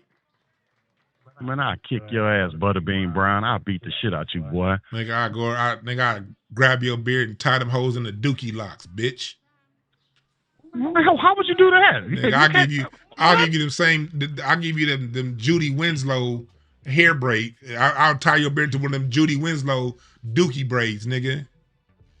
Man, you won't do it. Goddamn, sounds good. Sounds good, but it's a rare condition. Right, I would listen to the nigga that sang that Family Matters theme song to listen to them motherfuckers rap. It's a rare condition. That nigga sound like he was drinking sand shots. That nigga sound like Scatman Crothers. He sound like that. Nigga sound like Roz. He do sound like Rob. He sound like that nigga that lived. Rest in peace. What was his name? Larry. That's who he sound like. all right, weak ass. Get the fuck off my phone, nigga. Nah, shut up. Beat your ass. What's up, Go Gadget? It says hip hop is foundational Black American music. You right. I read that. DeAndre Mosey says, even when it comes to Spanish songs, Black Americans can make it great like Nat King Cole. Hell, even Michael Jackson. Y'all remember the Spanish version of I Just Can't Stop Loving You? Así se cuente. Hey, remember that?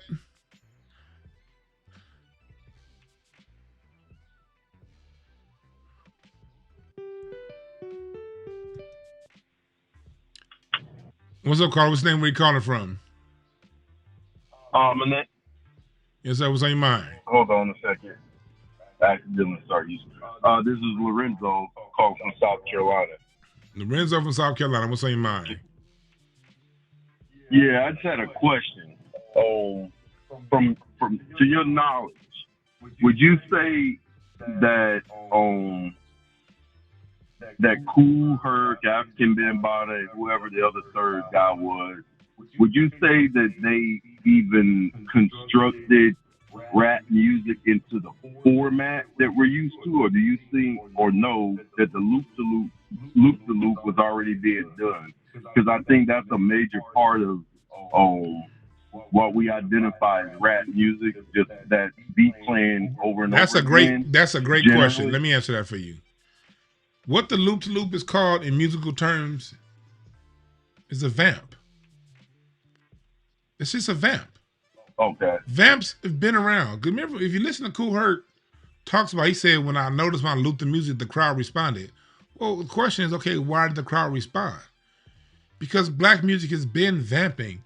Now, what he did was he put a vamp on the turntable, but the whole idea of vamping just a chorus, that idea started with James Brown just a few years prior. James Brown was called crazy when he just started vamping a chorus and not having a verse. You know, that James Brown is the one that broke the rule. Now, did Kool Herc pull out a turntable and do a merry-go-round where he isolated a part of the break beat on the table? Yeah, that's what people who was at the party say that he did. But that is still a reproduction of what a texture that was always in Black American music. And when it comes to that, along with Grandmaster Flash was the third person you were thinking of. He brought in scratching. Yeah, you're right. Now you can give him credit for scratching. Scratching is another thing that that you could call that a core component of hip hop. But here's my next question. I mean, is it a core part of a core change, I should say, not a core component, a change that was brought in through hip hop, scratching a record that already exists. Yes, you could say hip hop was the first to scratch a record that already exists. Basically, it turned into an instrument because that scratching basically replaced a guitar scratch. And you can hear it in songs like T Plays It Cool by Marvin Gaye, where the whole song is a loop vamp where you hear the guitar scratching or the keyboard scratching. Now you just, instead of scratching with a guitar or a keyboard, you scratch with a turntable. But that whole situation, each area that hip hop evolved in its own way. The one thing you can say without a shadow of a doubt that had an effect on the world was a rapper's delight. Rapper's delight was most people's exposure to hip hop. That was people who live in LA, people who live in Oakland, people who live in the South. Most of their exposure was Rapper's Delight. Did Rapper's Delight do any of those elements that Kool Herc or Grandmaster Flash brought in? And the answer is no. It sampled. Now, Rapper's Delight was the first sample, but even sampling of black music. Now, a black artist sampling black music. Everybody been sampling us since forever. You know, let's just get that out the straight. The Rolling Stones, the Beatles, they've all just taken whole chunks of black music and redid it. So that the white folks started that shit. When it came to rap, Rapper's Delight is what got people to hear, basically, I can take a song that already exists and I can rap. What that did was it opened up music for people who couldn't sing and people who couldn't play an instrument. It made Rapper's Delight made music accessible for those people who couldn't sing and people who couldn't play an instrument. That's what it did. Like me. And then so now I can play. And when we listen to Too Short, when he talked about when he was developing hip hop in Oakland, he did everything opposite in New York. What he did was he would just play instrumentals, or if he did loop, he would loop a recorded part on a tape. And even looping a tape and rapping over it, you could take that back to Jocko Henderson. He was doing that in the 60s on New York radio, taking a song and rapping over it. So that's what I mean by all of this stuff was already in existence. Yeah. And as hip hop evolved. I know why. But I'm gonna say one last point. I'm gonna say one last point that I'm gonna get to you. That I'm gonna let you finish what you gotta say. Everywhere hip hop evolved, it evolved in its own way. People didn't necessarily do it the way New York did it. And they did it in their own way. And every generation found a new way of doing it. What Dr. Dre did, Dr. Dre's second generation hip hop in LA. He didn't put it together the same way as Egyptian Lover put it together. He didn't put it together as the guys that over on Roger Clayton's side and Toddy T. Dre didn't do what they did. He did something completely different. And then when we listened to Larry Smith out in New York, what he did with Houdini was if we're going to narrow hip hop down to scratching and breakdancing, that means Houdini and looping a beat. That means Houdini's not hip hop. Houdini, just the one constant mode that we see from the beginning of end through hip hop is rhythm and blues. That's what we see. And the different aspects of rhythm and blues, how they recorded, got integrated into hip hop. That's the consistent thing. But hip hop, ain't nobody. When last time you seen somebody break dance at a rap concert? I'll wait. Exactly. Yeah, it's just like that really bothers me, man. Because I'm like, I didn't keep track of it. Like I've listened to rap music all my life. I was born in '81, so it was already in swing when I was growing up. And I was always under the impression that this was another Black American art form. And it seems like to me that it already existed. And even if you credit guys with either popularizing or creating a technique, they weren't the original. It didn't come from their culture or originally their people. They became involved in it early on. And I have to turn these programs off sometimes because it irks me to the soul that these folks are running around, acting like they have cultural ownership. It bothers me even more that it's Black people doing it, not just white people. And then they try to they think they can give permissions away to other groups of people. They can give our culture away to other groups of people, just like spreading the N-word around. I mean, my family used to say that stuff amongst other Black people, and even sometimes whisper it around younger kids, when I was real young. And then all of a sudden, people just saying it openly, I'm like, man, we're going to regret that one right there. But yeah, that was a great answer. Every time I hear one of these conversations, man, my blood starts to boil. I'm like, nah, man. Y'all just go, if you want something that's culturally, you have cultural ownership over it, go create it yourself. And it's probably just going to be an imitation of something we've already done. Real talk, man. Thank you for taking my call. Thanks for giving us a call. Yeah, he's right. Look, at the end of the day, it's the music that the culture is centered around. They can talk about all of this breakdancing and sound system and all that bullshit. I'm playing music right now on some cheap ass Logitech speakers.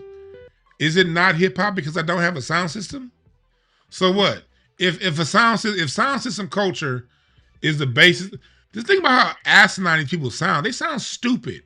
Oh, Kool Herc brought in sound system culture. What the fuck is sound system culture? Can someone even explain that? What the fuck is sound system culture? And where did he buy the sound system? In New York. So how the fuck is it Jamaican? And if I can hear hip hop on my phone ain't got a sound system. So is it not hip hop? Because I'm playing it through my phone? The core basis is the music, and the music is 100% Black American. What's up, caller? What's your name? Where you calling from? What up, Dewan? It's Big E. Big E, what's on your mind, brother? Oh, man, chilling. See, these topics here bother me because it's like, bro, look, let's keep this 100. We already been through this before. Most Latinos in America is looked at as cheap labor. We have always been the driving force in movies, sports. You get what I'm saying? Athletics, you name it. You get what I'm saying? It's always been us. We've always been the driving culture. I mean, before rap videos, we didn't know who Tommy Hilfiger was and all these people was. You remember they started putting them in rap videos. Now all of a sudden everybody wearing Louis, Gucci, this, that, and the third. We made that popular. So, you know what I'm saying? It's like, to me, hip-hop is the easiest way that they can crowbar into acceptance from them other people because, okay, the very first concert I have ever went to was an NWA concert in Anaheim, Dewan. Half the damn concert was white people. They wasn't Latino because they wasn't over here deep like that. Yeah, white folks. There's a very strong connection between the early days of rap and the early days of punk rock because it was the same crowds. No one wanted them. So yeah, they shared a lot of the same crowds, but go ahead. You get what I'm saying? Okay, I think it was Accolade, one of your mods back in the days at World on Wheels and Skateland, they wasn't there. That was all us. You get what I'm saying? And it's like, dude, they was not dodging them bullets. It's not hip hop. Bruh, they wasn't there. You get what I'm saying? Like Skateland was we talking about the early 80s. Ludo. Or early and mid 80s. They wasn't there. Dudos, right, bro? Look, Dewan, I grew up on 131st and Compton Ave. They wasn't over there like that back in the 80s. You get what I'm saying? In the early 90s. They wasn't at World on Wheels. Nope. You get what I'm saying? They wasn't at you never all saw these Mexican places at World on Wheels. where all this music was being right. So it's like, okay, hold up. When we listen to the music that's in your homeland, we don't hear no hip hop and no sound you got. You get what I'm saying? When you listen to their music, you get what I'm saying? We don't hear nothing that and when you're old head, you heard it from the beginning. You don't hear no Bismarcky over there. You don't hear no Big Daddy Kane. You don't even hear no Milk is chillin', Giz is chillin'. You don't hear none of that. You don't hear none of that in them early, you know what I'm saying, what we was listening to. You didn't hear no booming system. You didn't hear no poor righteous teachers or nothing like that coming from them. You get what I'm saying? So to me, because you live in our neighborhoods and have the close proximity to us, because it's like, dude, okay, y'all came over here and y'all went to court trying to be white. So why would we think y'all would want to help us create anything when you was trying to be something else? Hey, Biggie, I got a question. You get what I'm saying? Yo, Lulac Leland said that. I got a question, Biggie. You in Southern California. You see that the Mexicans something in the house. You see the Mexicans move into all the neighborhoods we used to live in when we created all this music. If it's about us all living together, why y'all now, for the most part, dominate Compton? Y'all now dominate South Central LA. Y'all now, it's a lot of y'all in Inglewood. Where your music coming out of those places? You living in the same block we was living on 20 years ago when we created it. You living on the same blocks we was living on 40 years ago when we created it. If it's about the neighborhood and everybody being together, you should be moving the sound forward. If it's about the neighborhood, if it's about people being together. No, but they can't, Dewan. They can't because culturally. Now, okay, Dewan, do you remember back in the days when we had the Daytons and the IROCs and the big hubs and the Centrons and all like that? They had the trucks. You remember they had trucks and cars that had the bulls and roosters and chickens painted on the side. Yep, you remember? Yep. In the tassels, they didn't have none. They wasn't bumping like we was bumping. They wasn't doing none of that. Like these is facts. If you was around in the 80s and 90s, they used to drive buckets that had the bull. They used to have tomateros and them kind of names painted on their vehicles. They wasn't riding the way we was riding because they was told to leave us alone. But see, now, because you want to be accepted, right, by, to me, the dominant society, the easiest way to do it is try to crowbar your way in through hip-hop. You get what I'm saying? It's like, oh, well, no, champ, because what you saying is, well, we was there when the Dodgers won their championship, so we part of the Dodgers. We was there when Shaq and Kobe won, so, you know, yeah, we part of the Lakers. No, champ. Because when you go home, rap is not played. When you go home, your cultural music is played. Y'all think we forgot and got short memories. It used to be jungle music, the Yankee boy music. You remember they hated rap. They thought it was a fad. See, they wasn't around to know when they just thought it was gonna be a fad. Wasn't nobody on it like that. We made it pop like that. When people first heard Boys in the Hood, ain't nobody never heard no rap like that. Like, wait a minute, we changed the whole thing, that's man. what they're doing. And what you saying that's what I'm saying. And what you saying that for those of you listening, go to incenseandashtrays.com right now. I got the article up on the first lowrider, the lady Berta Bell, who created the term lowrider. I have the whole situation broken down on Incense and Ashtrays, along with receipts, who created Three Real Motion, who created the term lowrider, and all that stuff. Available right now, Incense and Ashtrays. I got to take some more calls, my brother. All right, look, one more thing, Juan. You remember back in the 80s, like in the early 80s, tell me that 5 minutes of funk wasn't going to get the party bumped. Bruh. Off the bat. And while we... You know what I'm saying? Salute to you, though. Salute to your callers. Brother. Hey, thanks for having me up, Juan. Yes, sir. You have a good one, brother. All right. Yeah, 5 minutes of funk was the shit, boy. I know what you're talking about. Yeah, it's a cultural. That's the thing. Going back to the. See, we got to analyze this. Okay, they say, okay, Kool Herc, sound system culture, Grandmaster Flash, scratching, Africa Bambaataa. That was responsible for this. This is. Now then, and I probably. We've been rapping. That's just rhythm and blues with somebody rapping with 80s instrumentation. And when it comes to that 80s instrumentation, it was the R&B guys that was really pushing the sound forward.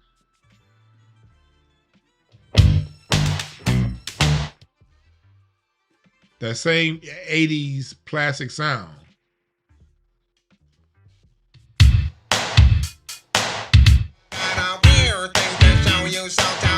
When you listen to Houdini, you listen to Cameo, you're listening, that's a family of music. That's what you call a family of music right there.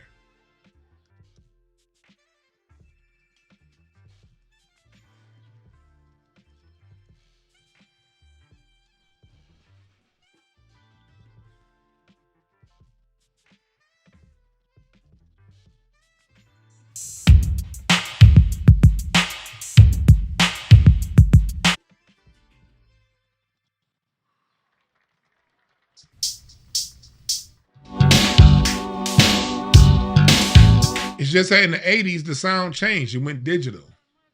So when the sound, what happened was that the recording industry went from an acoustic sound to a digital sound. And rap hip hop, since it appealed to a generation that didn't learn instruments, they can now take these machines to make music. That's what pushed rap along forward. Not a merry-go-round. Not a sound system culture. Not even a scratch. Although the scratch can most definitely be attributed to something that started with hip-hop. But going back to looping a breakbeat, look, it's just a vamp.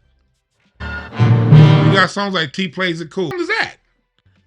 All you do is play that, and instead of the keyboard solo, you rap over top. That's the only difference, y'all. That's cypher music, man.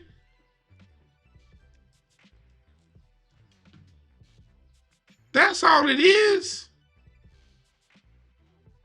Just remove the keyboard solo.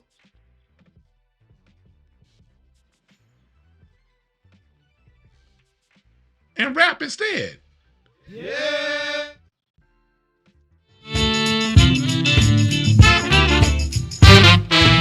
That's all it is.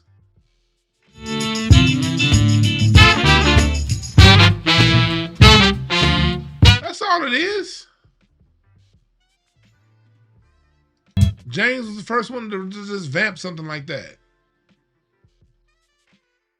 To just vamp a hook. That wasn't around. Like that song More Peas by the JBs.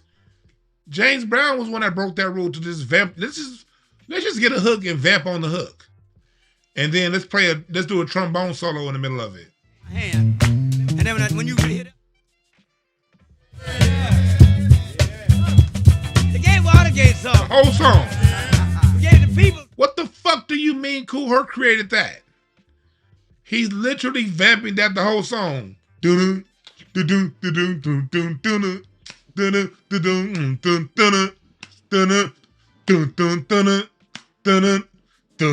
The whole song. Kool Herc didn't create that shit.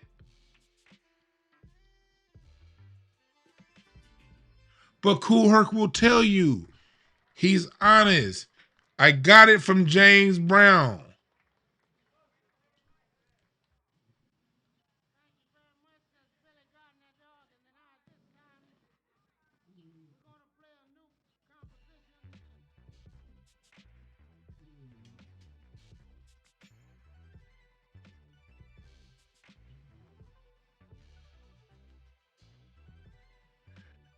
And everywhere hip hop went throughout America, took on the characteristics of Black American music. When it first came to LA, hip hop was very techno inspired. Mixed Master Spade and all that stuff. That was very techno, the Wrecking Crew. And for those of you on Patreon, we're interviewing Kevin Slow Jam and James tomorrow on Patreon. The people who are on the live interview lounging up, you'll be able to ask questions. We're interviewing Kevin, Slow Jam, and James tomorrow on Patreon. But it took on the characteristics of the music that produced, and it continued to evolve. Black American music never stays in a place for too long. And if you spend it all day talking about some Cool Herc, you miss 99.9% of the story.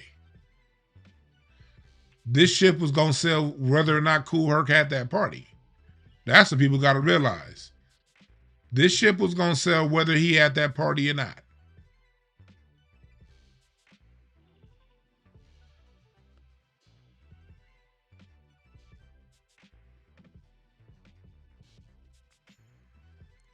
We don't need to apologize to nobody, man.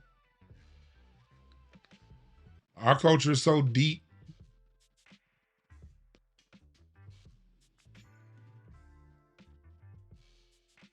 And if you take me talking about the overall greatness of Black American culture and you're mad because you feel that I'm not giving New York enough credit, then understand this.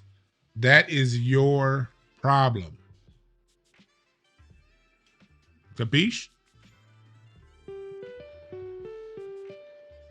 I'm going to take this one last call, then I'm going to get up out of here. What's up, caller? What's your name? Where you calling from? Saying, what's going on, man? It's Auto Choice Hill up in the chat, man. Town business. Town business. What's on your mind, brother?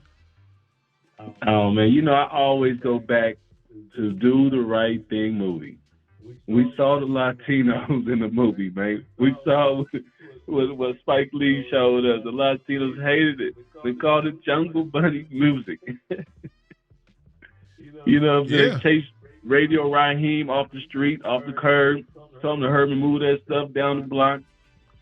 It was always like that, man. So, you know what I'm saying? I laugh today when things get popular. It's like, no, I was there. Yeah, you was there, but you and your partners was heckling. You know what I'm saying? So they had no flavor. Real heckling. They added Y'all weren't even heckling. silent. Y'all was talking shit. Right. Come on, man. You made it uncomfortable. You was one of those people that made it uncomfortable to grow hip hop. And then your neighborhood is the founder, or you know, so your culture is the founder. When y'all the one that told us that it wasn't gonna last, they was part of the group that told us it wasn't gonna last. It was part of the older generation, the Black generation, and it was standing right next to them talking about it wasn't real music. So you know what I'm saying? That's one key. And then, you know, people I know you're a historian buff just like I am. People don't realize the reason why I hate to say this, but the reason why Latinos are so bad at hip hop is because they really don't have a lot of African in them. They're actually Asians who've been recently, you know, deported here or migrated here into Mexico and also out of the Mongolian area. You know, do your research on the 1700s, 1600s on how many Asians were brought to Mexico. That's why you can't tell almost the difference between a Chinese and a Philippine, you know what I'm saying, when you put them next to a Mexican. Because you're looking at the same thing. You're looking at a Filipino and Asian. I mean, a Filipino and Chinese. So a lot of them have Filipino and Chinese descent, and hip-hop did not grow in the Philippines to this day. You know what I'm saying? And these are my Deontay Wilder boys to this day. So a lot of them, you know what I'm saying, have those type of descents and those type of rhythms and built that way. So that's my 2 cents on the history situation. And Spike Lee, man, do the right thing, y'all. Just go watch the movie over again. You'll see Latinos in there. And they wasn't the supporters. Real talk, dog. Thanks for giving us a call, my man, and dropping that history. Appreciate you. Peace. Yeah, man, you're right. You just said, look, I'm going to keep talking. This is an easy conversation for me to have. And my biggest issue is, and then let me give you another reason why I'm so loud and going to continue to be loud about what I have to say about New York, is because y'all caused this shit, okay? All of that regional beefing, all that borough beefing opened up the door for other people to come and claim our culture. That's just a fact. While you're arguing the Bronx versus Brooklyn and this rapper versus that rapper, while not acknowledging Too Short, while talking shit about the South, really up until y'all had to start moving to the South when y'all started getting gentrified out of New York, really up until then, that's what opened the door for all these other people to say, you know what? hip hop isn't black culture, it's New York culture. Hell, Grandmaster Flash, another Melly Mel said that himself. Remember I covered that show like 2 years ago? Well, Melly Mel was like, not only is hip hop not black culture, it's not even New York culture, it's Bronx culture. That bullshit is what opened the door for all this. So before you New Yorkers come around complaining about me, you go talk to your forefathers, motherfucker. What's up, caller? What's the name? Where you calling from? Hey, what's up, man? It's D from San Diego. D from San Diego. You're going to be my last call. What's up? Make it quick because I was about to hang up, but I'm about to get off. But all right, man. Real quick, man. If I get hired at a Mexican restaurant and I come up with a good slogan, how to sell horchata, and the slogan, it catches on, and I help sell horchata kind of nationwide.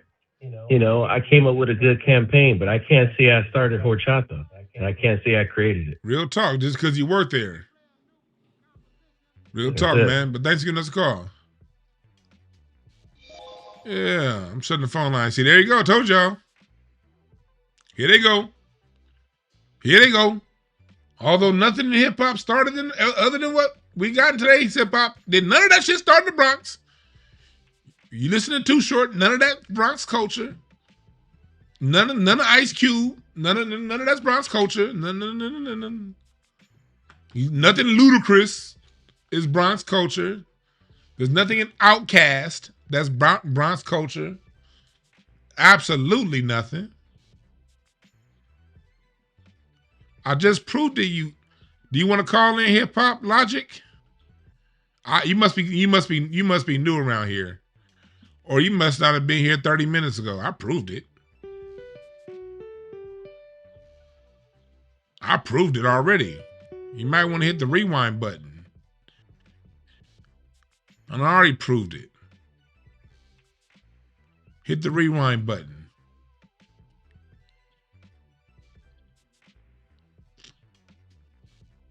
Because remember this, folks. The thing that I'll tell you this, Carl. The thing that ties it all in is the music. The music is what ties all of it in. And 85% of hip hop hits are samples. Samples of what? Black American music, or music that is a imitation of Black American music. I'm making it real quick, Carl, because I'm about to end the show. Okay, respect. This is Rose from North Tulsa. What it do? Yes, sir. You pin an accountability on New York, but I also pin an accountability on California, because when we moved there, we fled there from North Tulsa, Oklahoma, trying to flee crack out of the pan into the fire. You feel me? We ran into Mexicans, and I remember we had never met a Mexican before, and they were saying, "Homie." And ain't no Mexicans in Oklahoma at that time. It was just, pilgrims, us, and Indians. You feel me? And hearing them say homie was weird. I had never heard anybody but us say homie or homeboy. The white boys didn't say it, and the Indians didn't say it. Well, either way it goes, the fact that they were ushered into the culture out there to a degree. That's not being ushered into the culture. Homie. Like, this you gotta realize. Most English we speak is Black American vernacular. That's not exclusive to Mexicans. That's white people too. Everybody picks up on what we say. We're like, we're the language of America. Right. So that's not even exclusive to hip hop. I think what it is, we're a universal frequency unto ourselves, and that's just what the result is. When it comes to Black Americans and the language of English, using terms like ain't. That's something that we were told was a bad word, but we made it English. That's why the reason why the United States speaks completely different than Australia and the UK is because of what we created. Don't give Mexicans that much credit. No. I'm not giving them no credit. The thing is, what I'm showing is that California holds some accountability toward this as well for how much is they done got out of pocket. No, you gotta give me something. You gotta give me something more than the word homie. Shit, okay, nigga, what you talking about? They think they got access to the N word now, and that would have probably got them murked in the It would past. have got it. And Would they have got gotten so bold that you say California. They don't say nigga in Oakland. Now they do in certain parts of LA where they outnumber us 20-1. But well, not just the Mexicans, but the they Asians don't. But they as don't say well. nigga. Like everybody. Mexicans don't say nigga in Oakland because niggas in Oakland still got the numbers.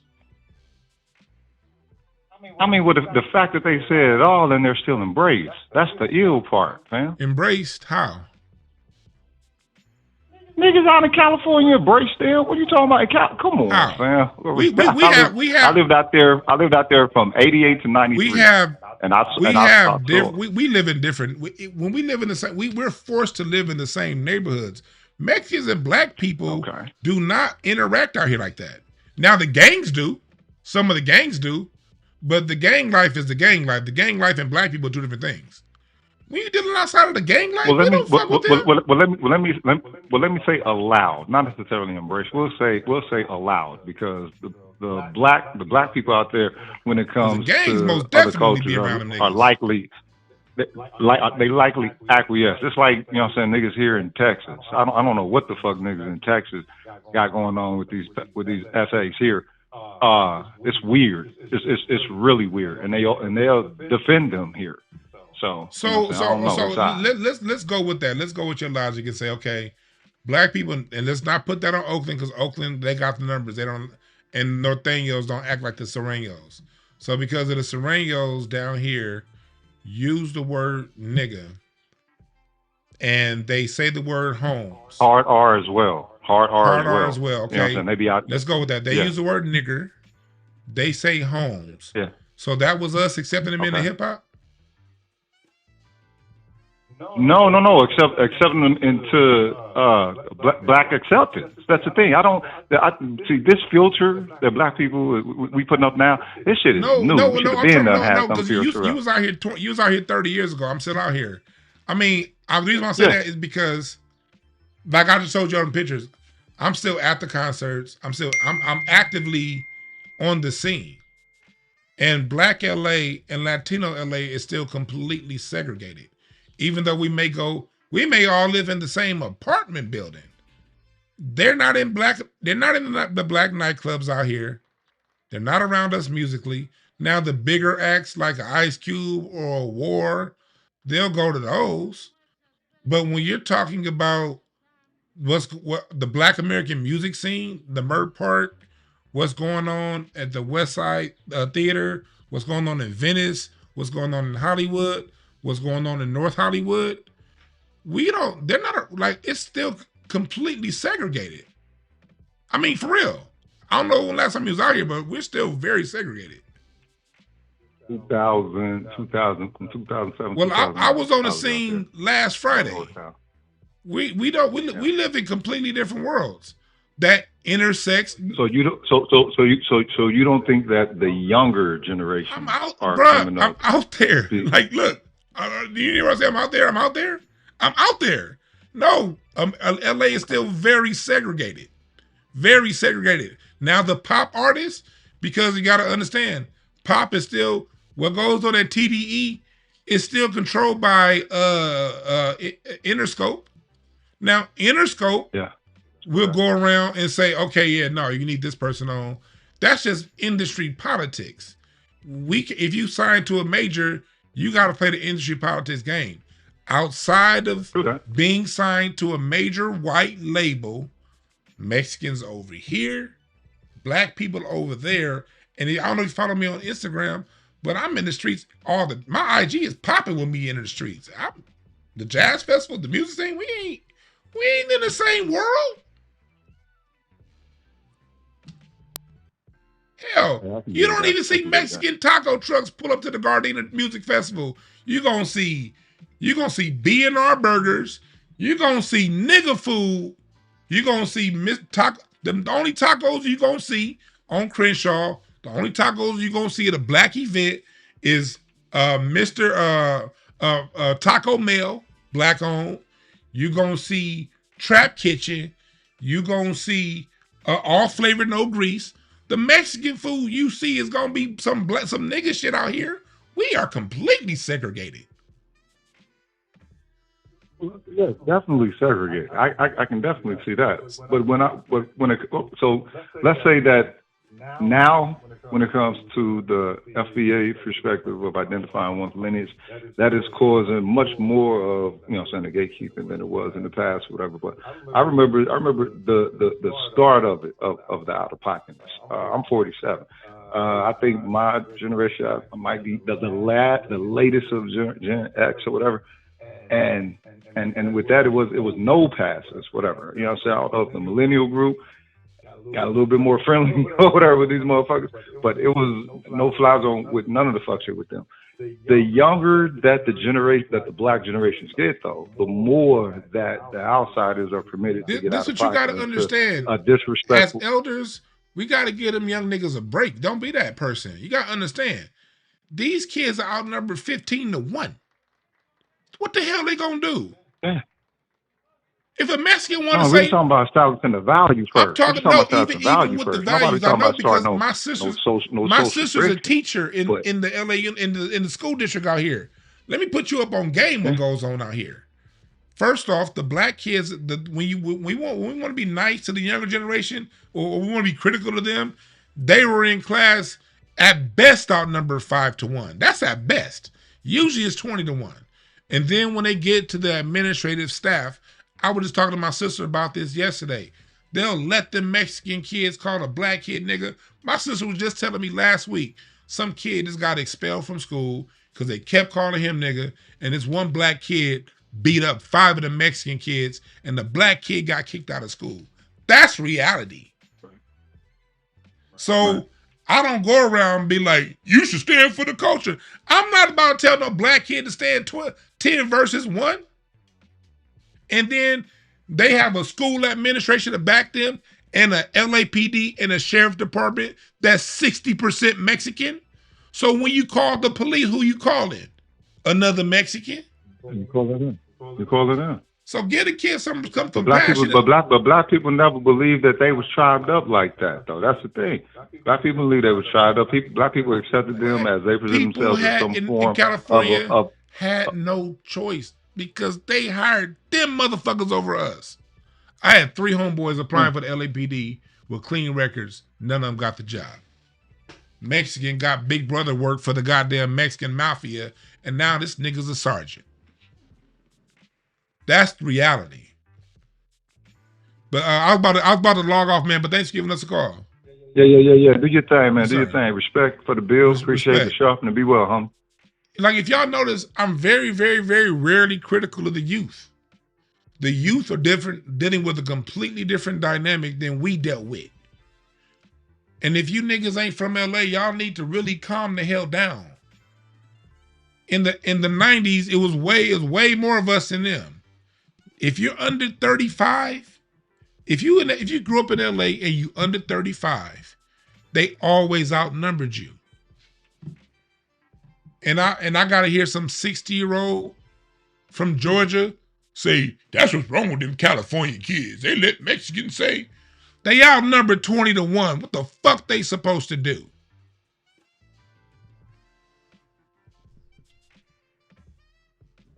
Black kids growing up in these Mexican schools, 6% of the population, 49% of the expulsions and suspensions. Sitting here. Black boys making up like 5% of the population, 49% of the expulsions by the Mexican staff. And then when you got to call the police, you're calling Mexican police officers. Niggas in LA are behind enemy lines. And in California. And we still segregated. To this day. Like I said, I don't know what the hell he talking about us mingling with them. LA is completely segregated.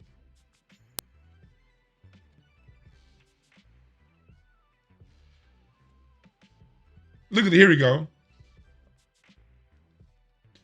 This is a figure from LA. 2022 to 2023, student suspensions.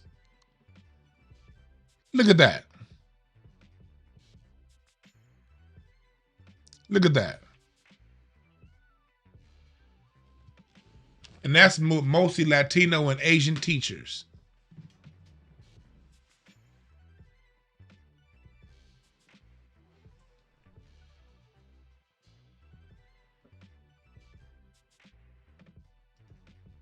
Hey, Lawrence, you must be new around here. Here go another one of them dumbass New Yorkers. Dewan, you criticize New York about everything hip-hop.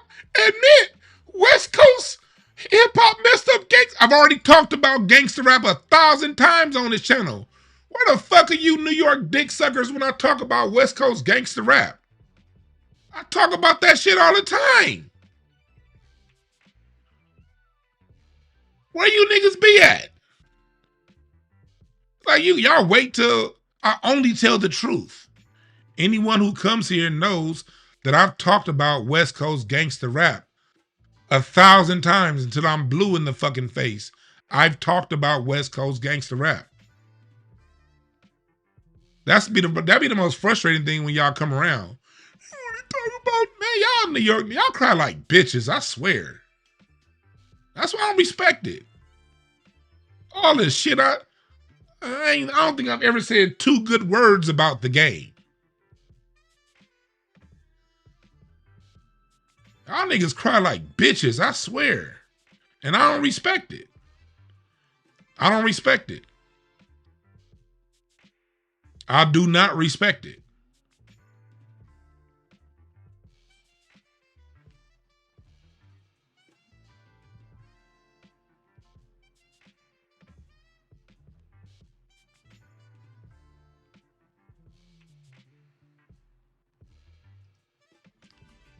And they said New York here, DeJuan does talk about West Coast rappers. Yeah, I'm very critical. I'm like, bad music is bad music. Good music is good music. I don't give a fuck where it comes from.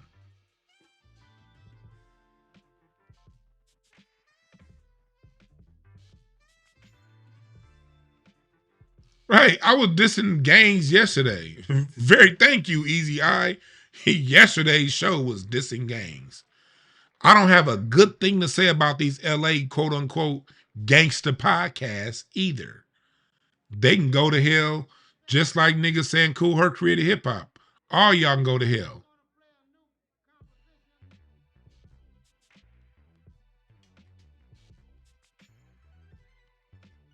Matter of fact, y'all remember just a couple weeks ago I did a whole show breaking down how I didn't really fuck with Tupac like that? Chat room, press number 1 if you've heard me talk about my point of view on Tupac. I love Tupac. I literally got a show called The Tupacs, but it only has like 3,000 views. Go back 2 weeks ago. I have a show called The Tupacs, where I break down, yes, Tupac was very, very militant, and I like that side of Tupac, but Tupac also came with a bag of bullshit. I literally have a show called The Tupacs, where I call out the bullshit that Tupac brought to what happened when Tupac got to death row. And I juxtapose Tupac's death row years with his Oakland years, Digital Underground. And I broke down, and I was very critical of the negativity that Tupac brought when he came to Death Row Records. That's real talk, One Stone. That's exactly what it is, the Gemini in him. That's why I have a show called The Tupacs. And I talked about how he was a studio gangster. He wasn't a gangster. He was revolutionary, but he wasn't a gangster. He was a studio gangster. And that's why his ass got fucked up, starting fights in the goddamn casino. If he didn't get shot that night, he would have been put back in jail, starting to fight in the goddamn MGM Grand like an idiot. Rest in peace. But the truth is the truth. Real talk, DeAndre Mosey. The Big Apple is green with envy and disgust for other cities' rap scenes. Facts. I notice how everybody from the South, everybody from the West Coast, we all have the same sentiments about New York's disrespect. But then New Yorkers be like, no, man, we really like it. Okay, why in the hell is it that niggas in Houston, Atlanta, LA, Oakland all got the same story about how y'all treated rap music? If we all the same. These stories didn't come out of nobody's ass.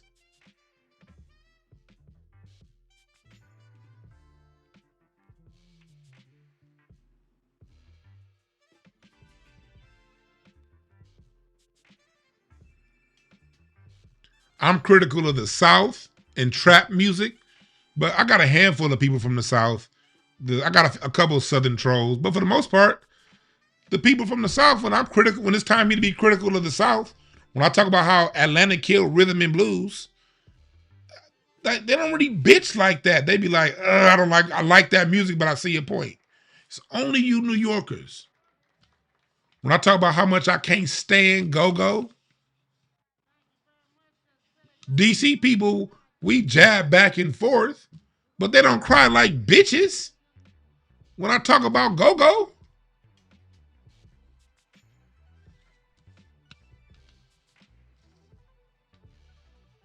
Phoenix Speaks, no, I couldn't say it to his face because he's dead. He was a studio gangster. Now, he was most definitely a revolutionary, and his toughness came from his revolutionary side. Tupac was a man. He was a revolutionary. And that's where his stance came from. Tupac was doing Tupac before he got to West Coast. But when he got to the West Coast, it brought up the lower vibration of Tupac. The gangster side. He wasn't a gangster because a gangster ain't going to start a fight in the MGM fucking Grand. All right? A gangster going to wait until I see you somewhere outside of this. That's what a gangster going to do. Gangster ain't about to start a fight where the money made. That's a hothead. Tupac was a hothead. It says nothing. People conflate gangster with tough. Gangster don't mean tough. Tough means tough. Now there are most definitely some tough gangsters. But it's a bunch of weenies that bang too. Hell, it's a lot of niggas that bang just so they can fit in. Because they didn't want to stand 1 versus 20. They didn't want to walk through that neighborhood and stand tall and face the potential of an ass whooping. So they acquiesced and joined. There's some of us who walked through them same neighborhoods and was still like, no, I'm good. Gangster don't mean tough. Tough is tough. And Tupac was tough. But he wasn't a gangster.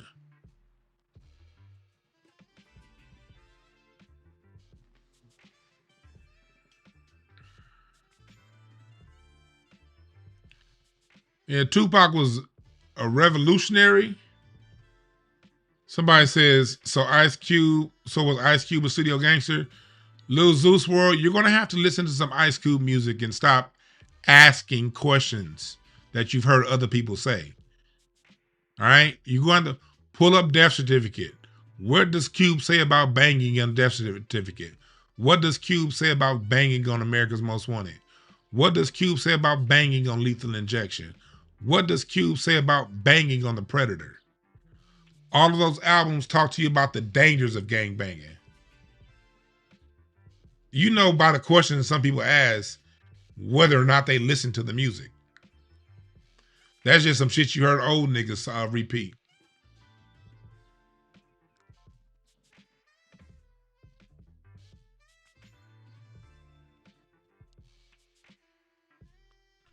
That's real talk, Biz Marti. Pac never called a white woman a K bitch like Cube did.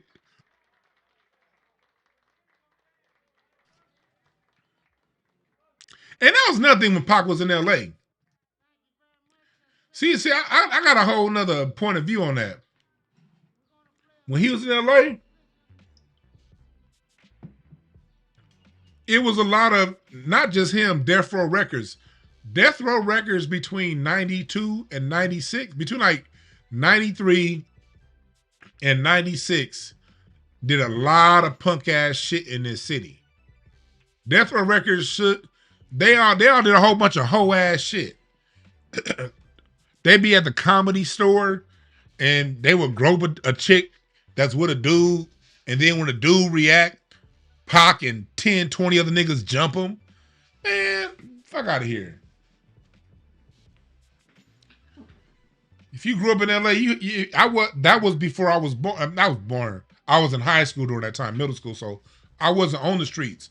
But everybody had a big brother that was in the streets or a cousin, and you'd hear these stories like these niggas. Death Row, the shit Suge Knight was doing.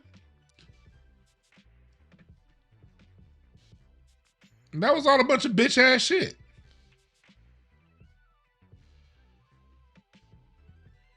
A matter of fact, I was there in Phoenix, All-Star Weekend 2010, when Suge Knight got his ass knocked out at the W Hotel. I was standing like 30 feet from Suge Knight when Akon's security guard whooped his ass. And I couldn't get too sad because I remember what them niggas used to do to niggas back in the 90s. And I ain't like it. Yeah, straight up bullies. That whole death row between 93 and 96, they was bullies.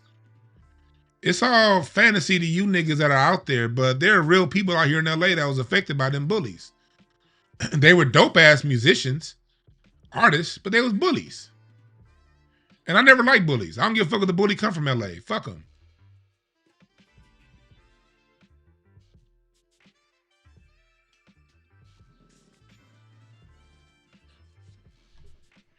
Keep it gangster means keep it solid.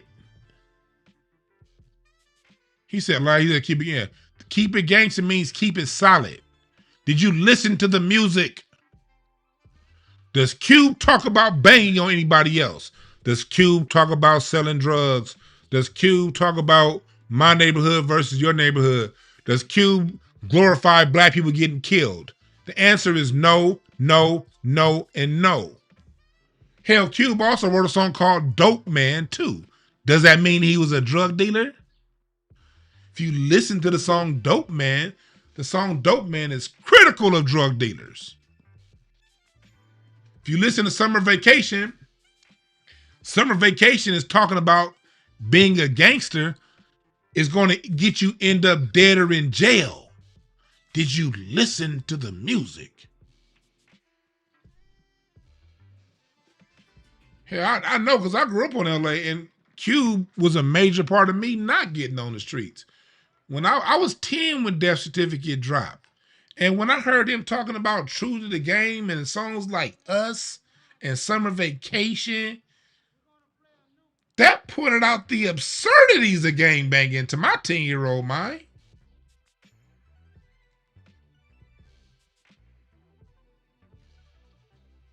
That's real talk. Willie Mays, niggas don't listen.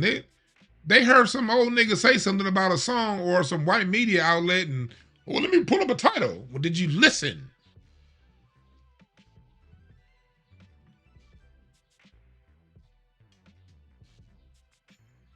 Nigga didn't listen to shit. Cube went home to his wife and children in 92, 93. 92, 93? 90, 94, 95? What was Pac doing in 95 here in LA? At the Comedy Store, starting fights. Do y'all remember on my last show, I had my man Mark Prince called in on my show about the war? Y'all remember that show I did about the show about the war? The Mark Prince was there at the Comedy Store when Tupac caused that big ass brawl in 96. Mark Prince was like 5 feet from Tupac when the whole shit started.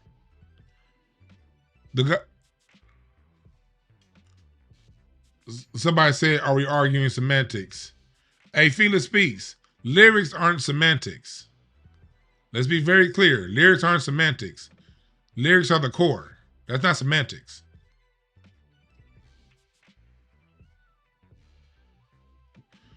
But I'm going to go ahead and end this show. Natural Born Killers was talking about people who are natural born killers. Matter of fact, they was talking about white people in Natural Born Killers. Do you know that? You know that? You know that, right? Well, white folks.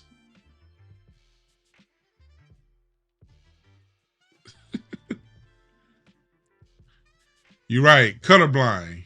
Pepper Jack. Colorblind by Ice Cube. Where he talked about the gangsters being around, but I'm colorblind. I don't play that shit. That song Colorblind was the perfect song for people who were born and raised in South Central, who was in the neighborhood but not of the neighborhood.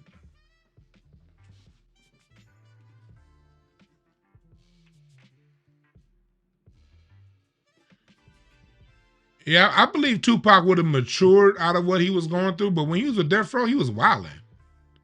I think it was wilding when he was at Death Row. Cube wasn't getting people beat up.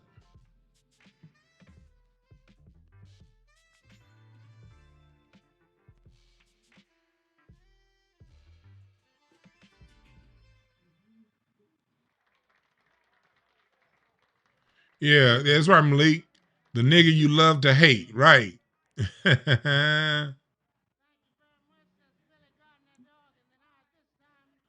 Somebody, look, anytime somebody say I like somebody, but come on now.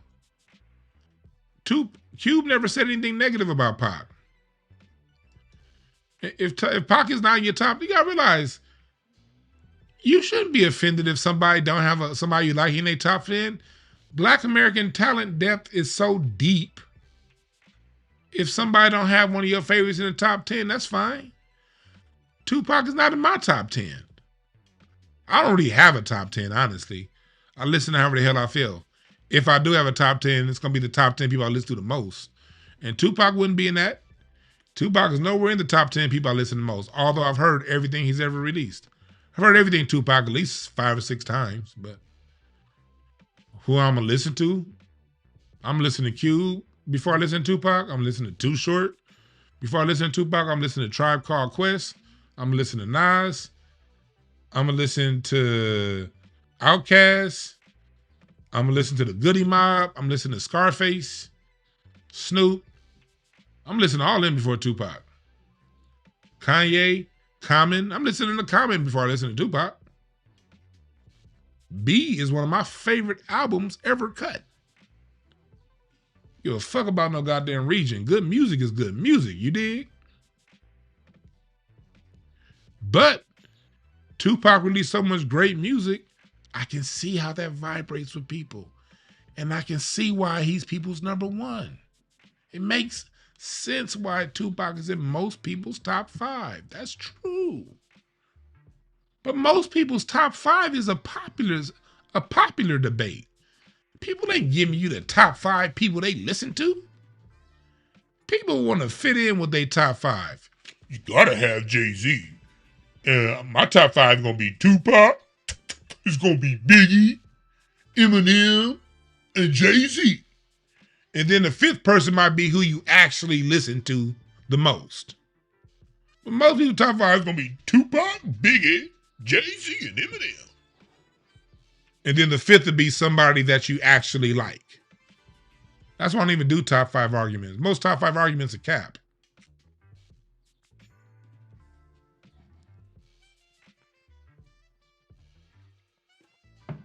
Hell yeah, little brother. Yeah, I'm gonna listen to Minstrel. I'm gonna listen to Minstrel Show 20 times before I listen to All Eyes on Me. Minstrel Show, even Little Brother's newer album, the one that came out back in 2018. Man, please, I'm gonna listen to Minstrel Show 30 times before I listen to Tupac. Devin the Dude, another one. Can you please pass that to me? I'm gonna listen to Devin the Dude. I don't like Mos Def. I like Miss Black Booty, but that's because of the Aretha Franklin hook. I'm gonna listen to the Roots and Black Thought. Yeah.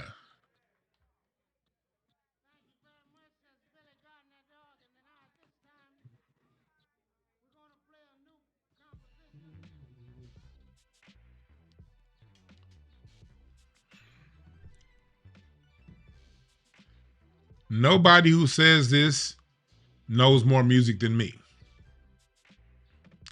Pockets. If my top 5 offends you, that means you don't know music.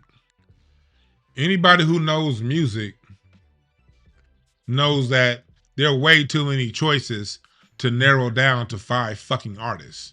You can listen to 5 artists within 30 minutes.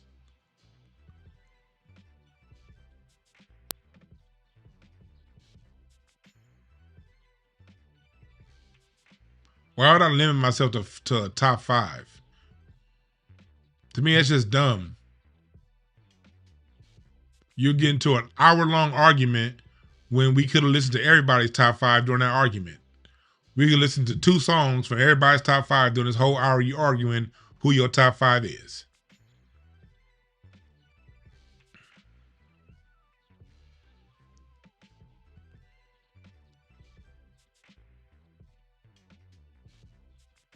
But I also understand the Tupac love too.